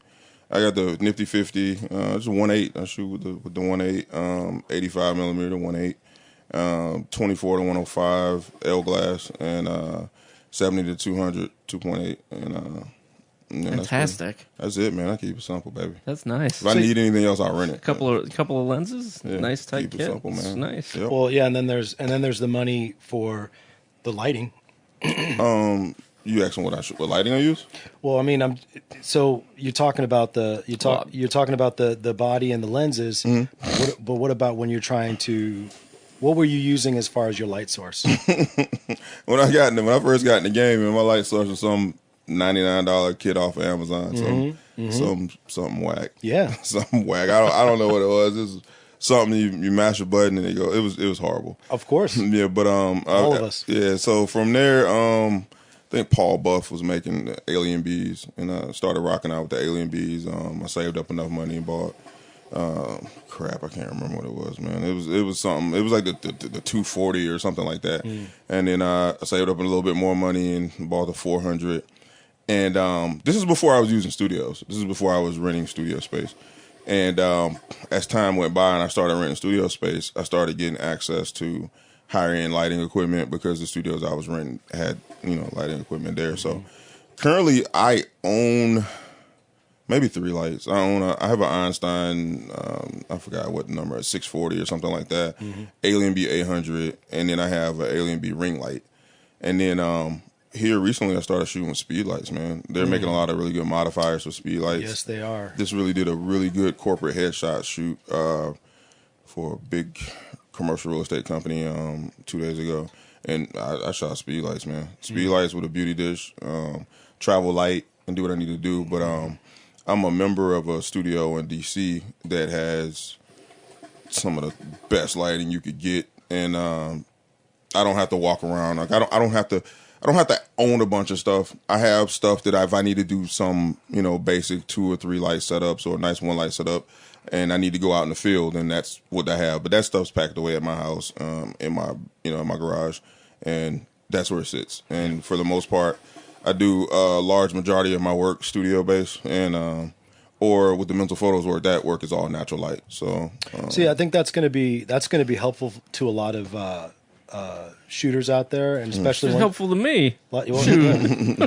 Aspiring, because like the fact that you just said that, because you buy your camera and your lenses, and a lot of people when they first get in the game think, okay, I'm done buying equipment. It's like, no, not even close. Like there's so much more. It is. But that's smart that like you said, you travel light, you tell your model where to go, and you go to the studio that already has that stuff. So you don't. So how much do you think a shooter, at least in this area, should expect to spend, or what do they need to do in order to get really great shots and be in a studio like that? Like, how much does that cost? To be a member of a studio? Yeah. It's really. I mean, you can speak to this a little bit, man. It's like, a lot. I'm sure it's really a lot of this work is really conducive to what you're trying to do. You know what I mean? If you want to create, if your goal is to be a commercial fashion photographer and you want to be, signed to some major agency and you want to, do that kind of work, then you just need to find a studio that has that type of lighting. You need to do the research from, you need to read up, you can go to YouTube, you can Google it, and you need to find out what the look is that you're going for. And then just go in studio and play, man. If you want to go, find your favorite shot of your celebrity model that's on some magazine. And then you can just go. A lot of celebrities, especially, are doing they're letting more BTS stuff get shot of them. So, say you saw Beyonce get shot by BTS means behind the scenes. I apologize. Yeah, behind the scenes. What's my man's name? Terry. They call him Terry Richardson. So if Terry Richardson is an amazing creepy photographer out of New York, amazing creepy photographer. Yeah, he's got his creep shots are on point. Yeah, man. it's not even just. Yeah, Terry be doing some extra shit, yo. But Terry be making them girls. But Terry get loose.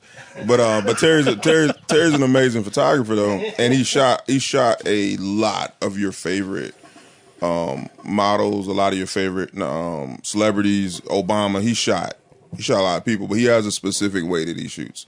He has a specific lighting. So say you see something that Terry shot and you love what he shot and you want to shoot that too. Just go to YouTube, man. Look up the behind the scenes shot and try to see what he's got going on in there. What lights? Okay, he did a 3-light setup. He did a 1-light setup. He went a ring light. He did whatever. And then there's a number of really good studios in the DC area. But if you're in California, wherever you are, there's some good studios that are already established and have equipment. How did you get hooked up in a studio? I got hooked up in a studio because, again, kind of like the advice that I just gave, I had a specific style of shooting that I wanted to start doing, and I realized that I was shooting in a basement, and there's only so long you can shoot in a basement and create a type of work, certain types of work. So I kind of just from on Facebook, just saw locally, I saw some guys that had studios or that were using certain studios, and I was just like, hey, where are these studios at? And they would tell me. And I just kind of checked them out, and I went with one that I could afford. And I went in there, and I think at the time I was using a place called Union 206. And they had everything you could need in there. He had all the modifiers, all the lights, all the triggers. How much did that cost? I think the package that I got at the time was there was like a $20 a month membership fee. Mm-hmm. And then that, if you were a member, that made your hourly rate, I think, was $25 an hour. Okay, so, okay. Yeah. So it was doable. It was affordable. You know what I mean? So, you can't waste any time. You get on there, you get it done, and you get out. But, I would go in there, and the models that I wanted to work with, I'd already talked to, the makeup artists, hairstylists, clothing designers, whoever.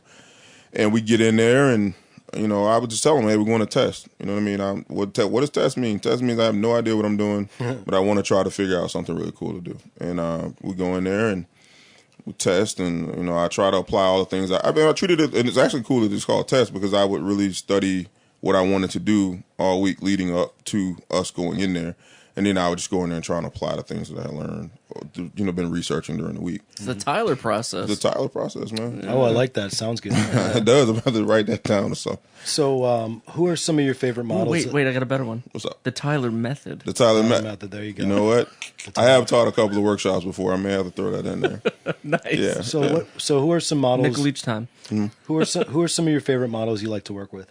My muse. I have two muses, and those are my two initially right off the top of my head is a model named Deja Tai. She's a local model. Local for now. She bounces back and forth between here and California. And my Afrocentric art nude muse is a young lady named Tay Noir. She's just dope as hell. Like, she's an Afrocentric art nude model. And she's really special at what both of them are really special at their craft, at what they do. They specialize. Deja helps me, muses from me with all of my commercial fashion, just glam, just beauty look. She kills all that stuff. And Tay does a lot of my Afrocentric Art News stuff, Afro punk. She kills that shit. Tattoos and the whole nine. She doesn't have any ink. Oh, no ink? No ink. Neither one of them both of them are ink free. Now, I work with a lot of other dope models in the area, but those are my muses, so I gotta say them first. So I was wondering, like, on the run up to today's show, I had a special question for you. Okay, go ahead. You spend a lot of time with beautiful women. Oh, that must be nice. So, seeing them nude and telling them to, kind of pose here, whatever. You do your thing.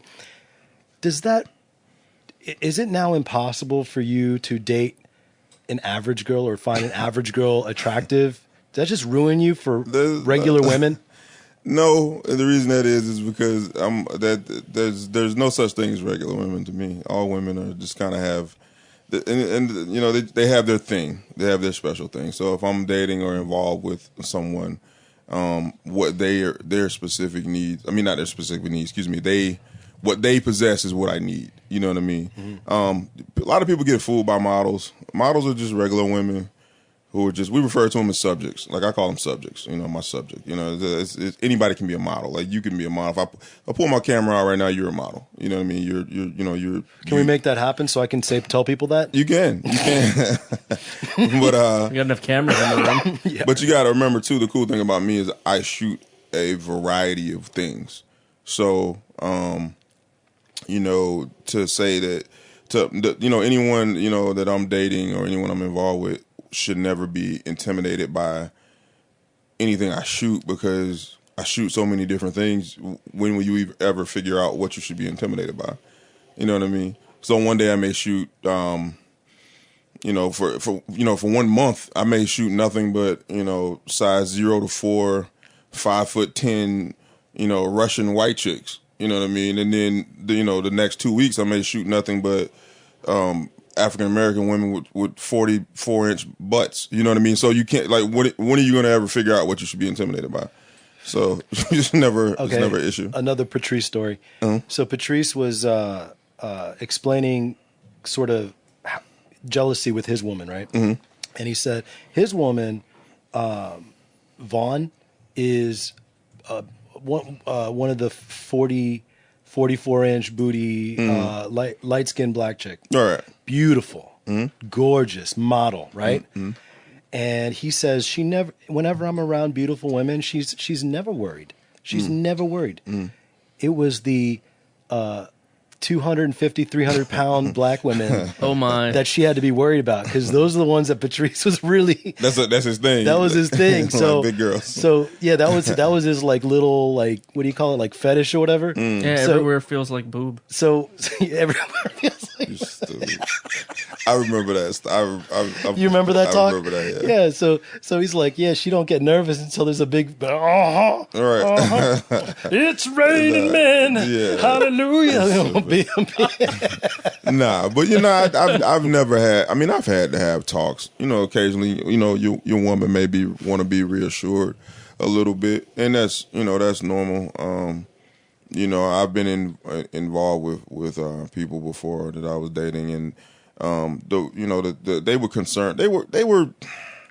I don't even think they were concerned about what I was shooting. I think they were just more concerned about reassuring themselves that I cared about them, that they were still a focal point. So God, you sound like a good guy. I'm okay, man. I'm all right. Have you ever dated any of your subjects?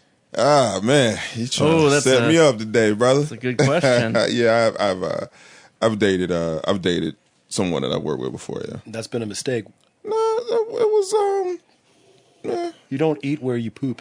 yes, that was it. Probably was bad timing. It probably wasn't the best situation to get into the way we got into it, but that happened. In the film biz, we got a lot of actors and actresses that they can't keep a relationship because they're doing love scenes with other people that usually look better than whoever they're with. When they got home, So there's a lot of jealousy there and a man. lot of insecurity, yeah. And I just imagine, with a guy like yourself who's around beautiful models all the time, Well, I can't speak for everybody else, man. I'm a special creature, And it doesn't. I'm not fixated with that shit. You know what I'm saying? Like being around beautiful people all the time doesn't really do anything for me. Really? Yeah, I'm beautiful, bro. I'm I'm the flyest motherfucker, you know. So it's like I don't like. I'm I'm sure just, you don't want this pimp shirt I got. You keep sounding like a pimp. You keep saying I'm not a pimp, but you keep... Nah. Just what that means is like Something the like thing that I find attractive about people is not necessarily always a physical attribute. So it's not like you know what I mean. So and then another thing too is I don't know how much you've experienced this in the film world, but these models become whatever we create. We want them to be. Sometimes I've worked with models who you may have seen, who you may think are some of the most beautiful women you've ever seen, that may have body odor issues or may have their flatulence. Or maybe dealing with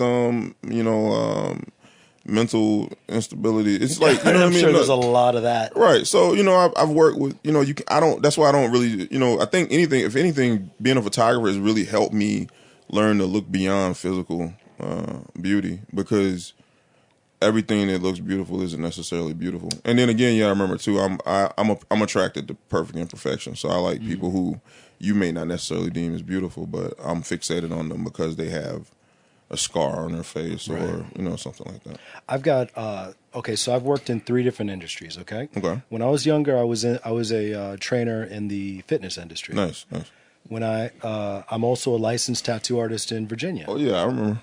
And I'm also a producer of porn. That also. That's Eric. That's it. That's mostly me. Hey man, you gotta pay the bills. Yeah. But yeah, being a producer, and seeing a lot. We saw some very beautiful Oh, girls this weekend. I've got this really muscular girl. Yeah, which actually I like. But that was anyway, very nice. But what you're talking about there, I understand, because for me, it's always kind of been weirdly clinical. You know what I mean? Like, for instance, when I was a trainer, there was a guy, I'm not going to name his name and out him, but I took on his client after he left. He moved down to somewhere. I took on one of his clients, and she confided in me. She goes, "I'm really glad you're my trainer now." I said, "Why is that?" Because every time he'd stretch me out, he'd like put her in like these weird stretches. He'd be staring at my crotch every time. Oh my It gosh. was really creepy. And like, I just never, like I just feel like that they trust me, and I don't want to do anything to betray the trust. I don't want to be weird. So I'm like extra careful about being real clinical and careful. And then of course with the tattooing, I tattoo people. I've tattooed topless. I've tattooed all over. I know the truth, Leo. What's that? That you save it for later. You're like, this is going in the bank. The spank bank. That's funny, babe. You're hilarious.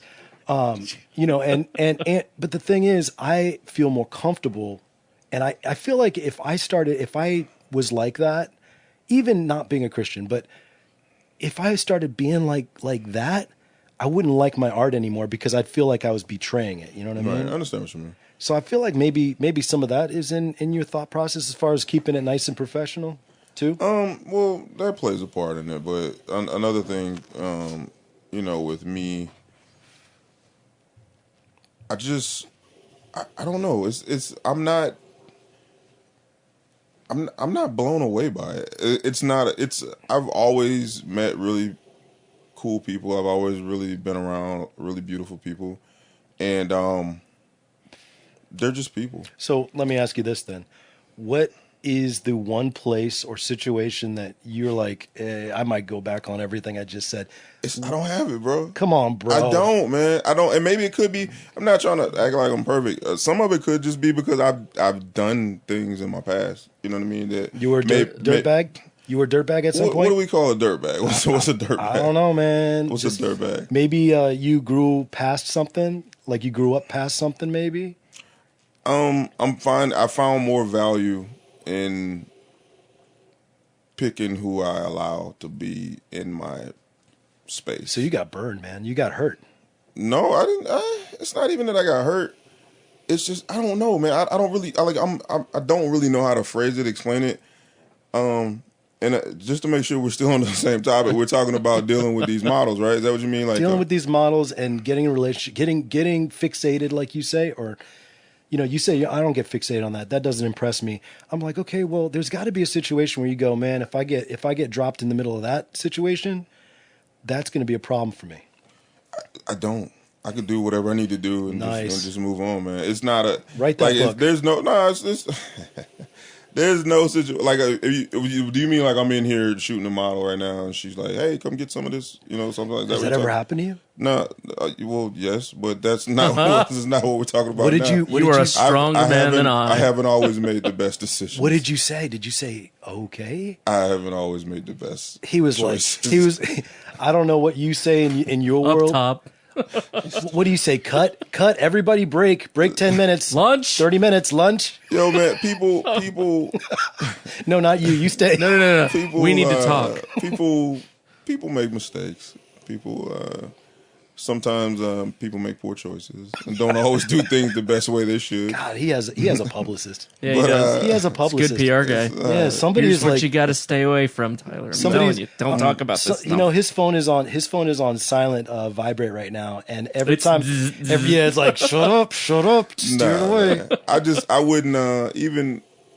I wouldn't want to be in that space again. You know what I mean? It's like trouble. if it can be trouble. And then not only that, it's I think I jokingly mentioned the Me Too movement thing earlier, but without getting all deep, it's I don't want to make anybody feel like I put them in a position to do something that they necessarily want to do. Oh, so nice. I am, and that really helps. Again, I'm not trying. Listen, it could be because I don't want to go to jail. Like what I'm saying is, I don't want to be like I took risk before that I don't want to ever take again. Because I don't, maybe, things may not play out as smooth as they played out before in my past. You know what I mean? So, just that's not necessarily something that I want to be involved with anymore. And that's why I say it doesn't really do anything for me. Dude, I'm honest, man. I even, even when I'm working with the models, I tell them, hey, I need to touch your shoulder. Hey, I need you to push your hips a little bit this way. Hey, the bathroom's there if you need to go change. He's talking about catching a case, and I can see what you're talking about. Sympathize completely. That's easy. Nowadays, especially, you're doing your craft, and then all of a sudden, somebody took something the wrong way. Especially if Right. you're a big black dude. Big black dude. Forget about Yeah. it. Forget about it. Yeah. So and then in the past, I put my relationship at risk, and I did a lot of different things in the past that I've outgrown a lot of those things. So I don't know that like I want that headache anymore. You are an older, wiser Nate, I think. I am an older, wiser Nate. That's true. Yep. And just that yeah, fuck that. Pardon my language, man. Just fuck that shit though. Yeah. I'm good, B. I hear that. I'm curious if you've ever been in a situation where you're like starstruck, where you're like, I don't even know what to do I got right one now. for you. I know you. Okay. I got one for you guys because I know y'all like shit like this. Okay. All right. So I watch porn. All right. I used to watch it more back in the day.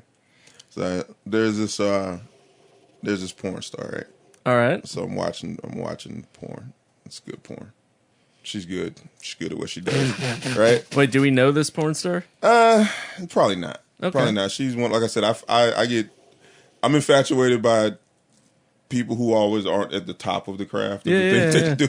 So she Climbers. was she was back in the West Coast production days type deal. Like, you know what I mean? He likes So- the underdogs. There you go. So so I'm watching this porn. My God, that's a triple entendre. You like that?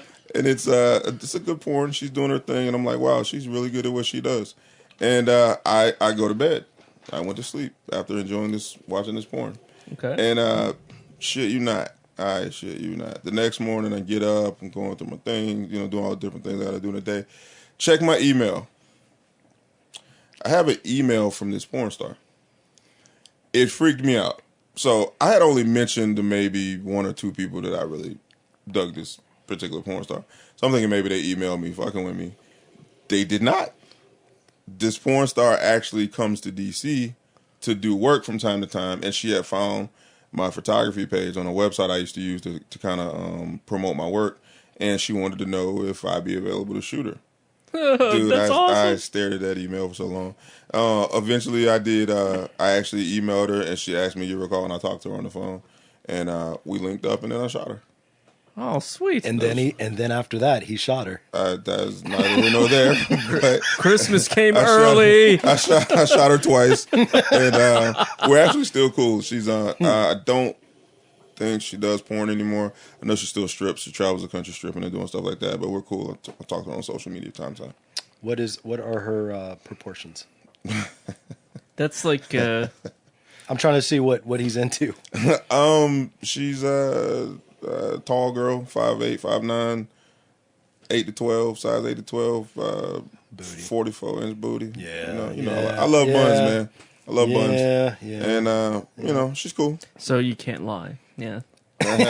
She's cool. And Yeah. he cannot lie. I Cannot cannot lie. lie. That's true. That's true. Yeah, but she's. I only trust people who like yeah, big butts. she's super cool, and she came through, and that was different. It was weird because I wasn't blown away by the fact that she really had a really dope ass body. I was really just blown away by like, I was just watching you 3 days ago do some horrible things, and now you're just standing right here in front of me, like holy shit. So that was That's gotta be surreal, man. Yeah, You were was- starstruck. That's Bro, real. I was, man, and she was screwing. She was messing with me a little bit. She was teasing me. She was just kind of like, "Why you want to put the oil on my booty?" And I'm like, "No, I don't want to touch it. I'm all right. I'm good." Nate was like taking the video out, like, "Can you do this again? Can you do the?"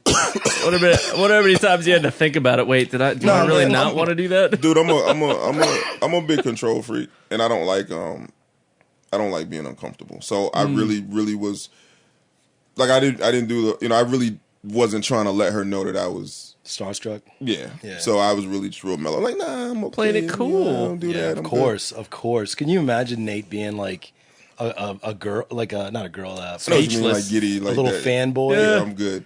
I'm good, B. Shaking back and forth. I'm good, man. It's too cool for None that. of these shots are still. Too cool. All fuzzy.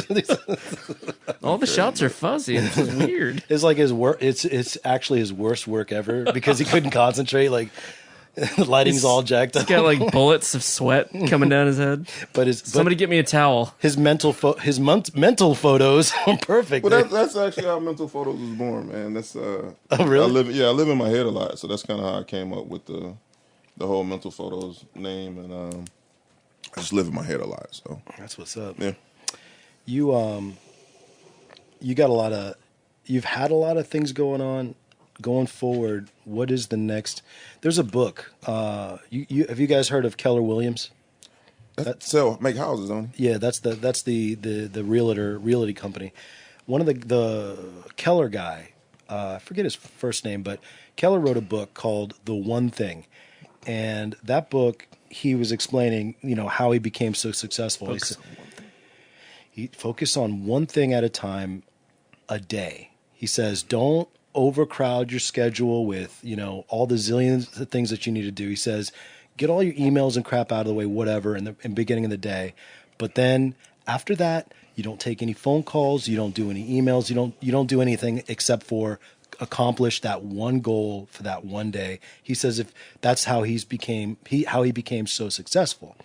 So for you, if I were to hold you to that tomorrow, what is the one thing that you're going to accomplish? The one goal? Man, that's a good question, bro. That's like the thing that that's one of the things I'm dealing with right now. The thing about it is I function better in controlled chaos, and I need multiple things going on to make me feel balanced. So, I'm a father of 5. I'm a photographer with 5 brands that I run. I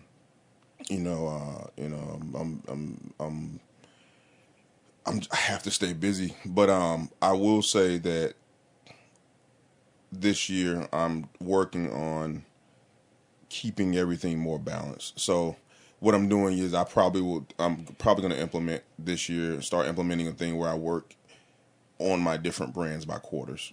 So I can try to apply the Keller Williams aspect of, for the next 90 days, I'm only focusing on Nate Tyler images. For the next 90 days, Mental Photos will be the primary focus, and so on. I'm very similar to you. I think that, first of all, I should have been diagnosed ADHD as a kid. And I think myself as well. Yeah, and I never was. They just said that I wasn't a good kid. He's so bad. He's a bad kid. You need to whoop him. But yeah, exactly. Oh yeah. With a stick. Well, I got Get the belt. I got that. What's your mom's name? I got that belt. Shirley. Shirley, get the belt. No, Shirley wasn't the one giving me my whoopings. That was Lenny, Oh yeah. my dad. Lenny saying that to Shirley. No, Lenny just got the belt. Oh, he just got the belt? There was no negotiations. She was working actually when I was growing up. Both my parents, my dad was a postmaster. He worked his way up from a letter carrier back in the 60s and 70s. And my mom worked for First Virginia Bank for 30 years. So she would do you want to talk about slave drivers? She would work early until 8 p.m. at night almost all the time. So my dad would pick me up from the babysitters, and boy, if I brought home a bad report card, if I talked back to a teacher, and the problem with me is that I drew because I couldn't concentrate. Right. I drew. Right. You're definitely an artist. Yeah, and I talked a lot. I was a big, believe it or not, I was a big talker. I talked out of turn in class. I was a class clown. And so I got a lot of whoopings as a kid, man. But you had a lot to say, though. I thought I did, but my dad, he comes from the old school. My mom definitely comes from the old school. Yeah. And they were like, bad report card, bad this, bad that. All right, guess what? It's whooping time. So, I mean, now that I'm an adult, and I can actually diagnose myself a little bit, kind of see myself, I realize that, this is the reason why I've got 3 different businesses going on and this and that. It's not because I'm bad or I'm not focused. It's because I can't just focus on one thing. Man, one of my worst situations working in corporate America is meetings. Meetings make me shut down. Like I'm wide awake right now, right? Yeah. Start trying to have a meeting about some shit, and like I will all of a sudden become like sleepy. So let's talk about next quarter's projections. Yeah, I gotta go to the bathroom. Yeah, I'll be right back. Yeah, I gotta go to the bathroom. And the thing about it is the cool thing that I did do about a year ago is my cousin, who's one of my best friends, she became my personal assistant, and good. She started sending the emails, and she started making the spreadsheets, and she kept an eye on all those things. And when you're an artist, man, you just need to focus on your goddamn art. That's right. Pardon my language. But you just gotta focus on your art. And I just need to focus on my art, man. And I'm a one-man show right now, but I'm working on growing into a situation where someone else manages all that stuff, and all I need to do is know that tomorrow morning at 10 a.m. I need to go to shoot corporate headshots, and then at 3 p.m. I gotta go shoot a fashion set. You just show up to I shoot. just show up to shoot. He does what he does. I do what I do, and life is simple. So that's to it. get me one of those. That was that was a breakthrough for me when I realized that because being who I am, I want to have my hands in everything, but like I can't do math. I can't keep the budget. I don't like, I'm not reliable in those things. So It wasn't until I started getting team members around me and it's their job and they're good at that stuff that my business actually started to grow. Right. Because, you got to have a good team around you. So that's another thing. Bam. Anybody listening to this that's looking to be an entrepreneur. Can't do it alone. Yeah. Be honest with yourself. Yeah. Know your weaknesses, know your strengths, work toward, do your strength things, the things that you enjoy.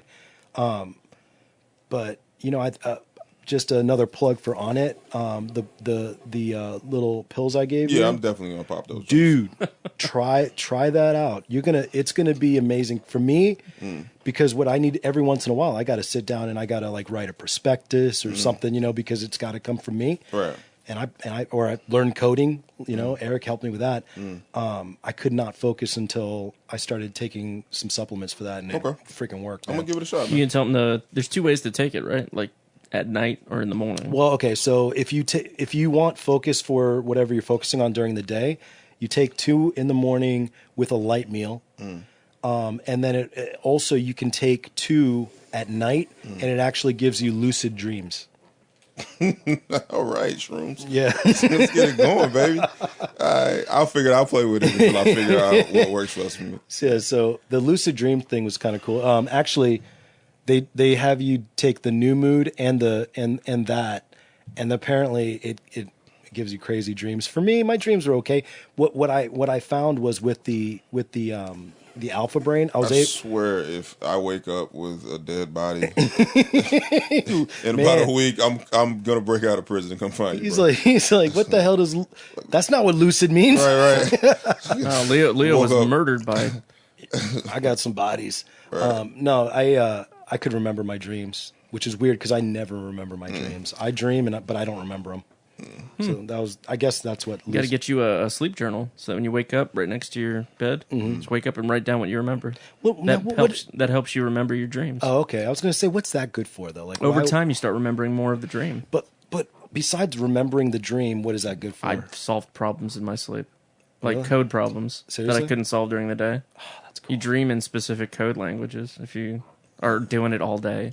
That's cool. So, Christ, man, you're awesome.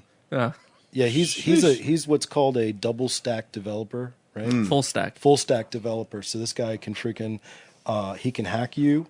He can create a great website for you. He can. Oh yeah, you have new emails you need to check. Oh, Yeah, just sent them just now. your bank accounts don't I work was just anymore. about to say, man. So yeah, you're gonna have to make those credit card payments. It turns out. Man, my man. I need to come do more podcasts, man. That's what's up, bro.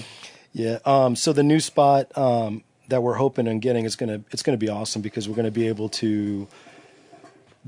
So like the big reason why I want the actual dedicated studio for the podcast is because I want to like bring in people, that I don't know, Right, and people that I don't absolutely need to trust. right. And actually, we're about to launch this fight podcast. Okay.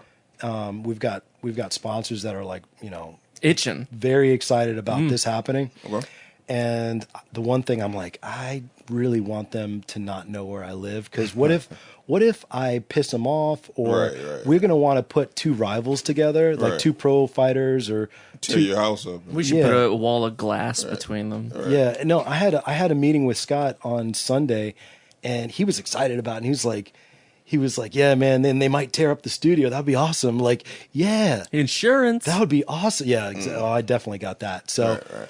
so I'd like to have that. Plus, you really feel like you're doing something, kind of like with you when you went and started using professional studio space. That just changes your game. It changes the game, man. You get a whole different look, a different feel. You can charge more. You can, you feel a little bit more established when you're in an environment that's specifically geared to helping you create. So, Yeah. It's a beautiful thing. So if anybody watching this on YouTube or Facebook or see you on Instagram, whatever, what's the best way to contact you? Oh man, my website is nate-tyler.com. Not safe for work. Yeah, not safe. We'll put a link in the Facebook and on the podcast. I just don't want to get anybody in trouble out there. But he's got some wonderful, beautiful. I do. Oh, I was going to ask you. You got dudes up in there too. Is that weird, man? No. Yeah. No. You ever have any guy hit on you? Yes. What do you do? The same thing I do when women hit on me that I'm not You interested go for in. it? Oh, Yeah, it's not a big deal, man. Like, I mean, I've had guys flirt with me before or hit on me. I don't care. I'm not. what do you do? That you're such a laid back dude, but you're a giant, like you said, gentle giant. What do you? You're like, stop playing. No, I just kind of laugh it off. I mean, when gay guys shoot their shot, they shoot their shot like sometimes they shoot their shot like chicks. They just say little slick shit and Give me an example. Like what's some slick? I may say something like they were. I think one guy made it. He said something to me about something crazy, just a joke. Just made a joke about eating, maybe eating up the rest of the food or just doing whatever. And I was like, hey man, don't make me come over there and shake you. He's like, ooh, I'd love for you to come over there and shake me, Nate. And I'm like, oh man, get out of here, bro. You know what I mean? And it's just kind of laughing it off, or just saying something about my size, like kind of making them like, Nate's so big and strong, or. Oh, he's a juicy teddy bear. Oof. I've been in places before. I've been just at parties, fashion parties or just whatever, and just the gay dude talking to another gay dude like he's so big, like I bet he is. You know what I mean? It's just whatever, and they're saying that shit so I can hear it. You know what I mean? So it's just like it's like, They're messing with you, man. Yeah, they're playing with damn. them. They're like, let's mess. I don't care. I'm not interested. I'm not gay. I'm not homo. I'm not gay. It doesn't. Not that there's anything wrong with that. Not that anything is wrong. Like no, but I don't really. Spoken like a I don't true. care. You know what I mean? It's the same thing if a women that I'm not attracted to, or in some cases women that I have been attracted to, they flirt with me. If I'm not interested, I'm just not interested. It's okay. So he gives him the stop playing. That's funny, man. Basically, all right. I need Yeah, you. that's no. Can you get back to your marks, please? Thank Yeah, you. we're working here. Come on. Yeah. That's no big deal. Can you please keep it professional? People can't do nothing you don't let them do. So Yeah. That's Dave. I mean, what would you have done if he was like, yeah, I knocked a guy's teeth out? what if who said that? I'm If I had told him, I'm asking Yeah, Eric. Eric, what would you have done if he had said that? You'd be Like, like, whoa, jeez, whoa, woo, lad. I thought you were cool, man. Jeez. nah, man. Sometimes people just want to, I guess it's a weird saying because we're talking about gay stuff, but people sometimes want to poke the lion, man. They just want to, see if they can. You test the get waters. a reaction. Yeah, they want to get a reaction, and it's like my reactions are so mellow that it just kind of. There's probably a lot of people. There's probably a lot of gay photographers out there or bi, right? That's a thing. I don't know if it's a thing. I don't know if anyone says like, "Hey, I'm gonna be the gay photographer." Hey, wasn't that Harvey Milk? Yeah. Harvey Milk was a photographer. I don't know. Was he? Yeah, I famous saw, Harvey Milk. I saw the movie, but I don't remember it. Yeah, he owned a photography shop in San Francisco. There are gay men who are photographers, but I don't know. They're like, Is that a trend? Are they taking gay over? photographers are trending? Like, nah, I don't know anything like that. Yeah. What about is there a big drug problem in the photographic world? No, it's not really, man. It's no. I mean, some chicks are models and they like to snort coke. Like That's what I was imagining. Don't know, you know what I mean? It's not like it's a a rampant issue of these models are dying like hotcakes. It's like some people use drugs and they take pictures. But it hasn't. It's not like people. I'm not continually having issues with models showing up, with powder on their nose, zooted, like that, just right? completely zooted. Yeah, or like they got to stop to keep taking smoke breaks and So no, you haven't had any drug issues. I've had people use drugs or obviously have they use drugs, but it hasn't impacted any work that we need to do. That's what I was asking. Like if you had to like sit them aside and be like, hey, yeah, your nose is bleeding on every shot. No, So we're gonna have to. I haven't had that. No. I don't want to touch up your nose in every picture. Do you know how hard it is to Photoshop blood out of, can you stop? I mean, there was a period when there were certain models that I wanted to work with that I was having to let me check this real quick, guys. I'm sorry. No, I'll take it. Busy. Yeah, there were certain issues when I was having certain models that smoke a lot of weed that I would have to ask them to not smoke before they came to shoot. You know what I mean? I know that they smoke because that's their thing. Like it's on their social media. It's I got the latest this and I got the latest. Hey, listen, shoot tomorrow. Don't smoke. Okay, smoke after the shoot. You know what I mean? Because it affects their eyes and just things like that. Oh, their eyes. Bloodshot. I didn't even think of that. Yeah. Get a good night's sleep, eat a breakfast that's healthy, and then come to shoot. I didn't even think of that. Yeah. Yep. Looking like they had red balls. Right. But that's the most that I've had, an issue with with that. So check out my man Nate Tyler. He's at Nate NATE Tyler TYLER.com. Right. All the contact info's on there. Yeah, it's on there. And if you're on Instagram, they can just do hashtag. They can hashtag my name, Nate Tyler, or mental photos with a Z, or swollen bearded. Can you 7,000 followers, almost 7,000 followers. Wow, that's pretty good, bro. My page is average. The other one has like 10. I think mental photos has like 10,000 on there. So can you kind of just to kind of weed out? Go to mental photos, man. Go check that joint out on Instagram. Type it in there in the joint. Mental photos. Mental I just photos. want to see his reaction to mental photos. Hey, can you turn your? He's on Instagram, man. He's all right. Oh, it ain't gonna be. Let me search for it. So can you say what your bottom rate is, so you don't get a bunch of people on your? Not really, man. It's based on project. On project. Yeah, it's based on project. So if you like it, then you might entertain something that you normally wouldn't go for. No. There's a base. I mean, your packages with me are gonna be somewhere in the starting. Nice. Just basic packages are gonna be somewhere in like mid-4s.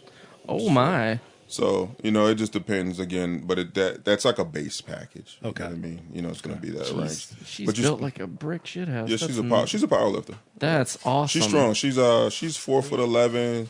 She deadlifts like 2. Look at the muscular art there, man. No, I Her think she did shoulders are. threes. She's like 305. She deadlifts Oh my 305. God. See, I'm down for that, man. Yeah. I don't mind that at all. There's some guys who are like, ew, yucky. Nah, I'm not, bro. Fit chicks rock. Take her out. Fitch I is am right. safe for the night. You're stupid.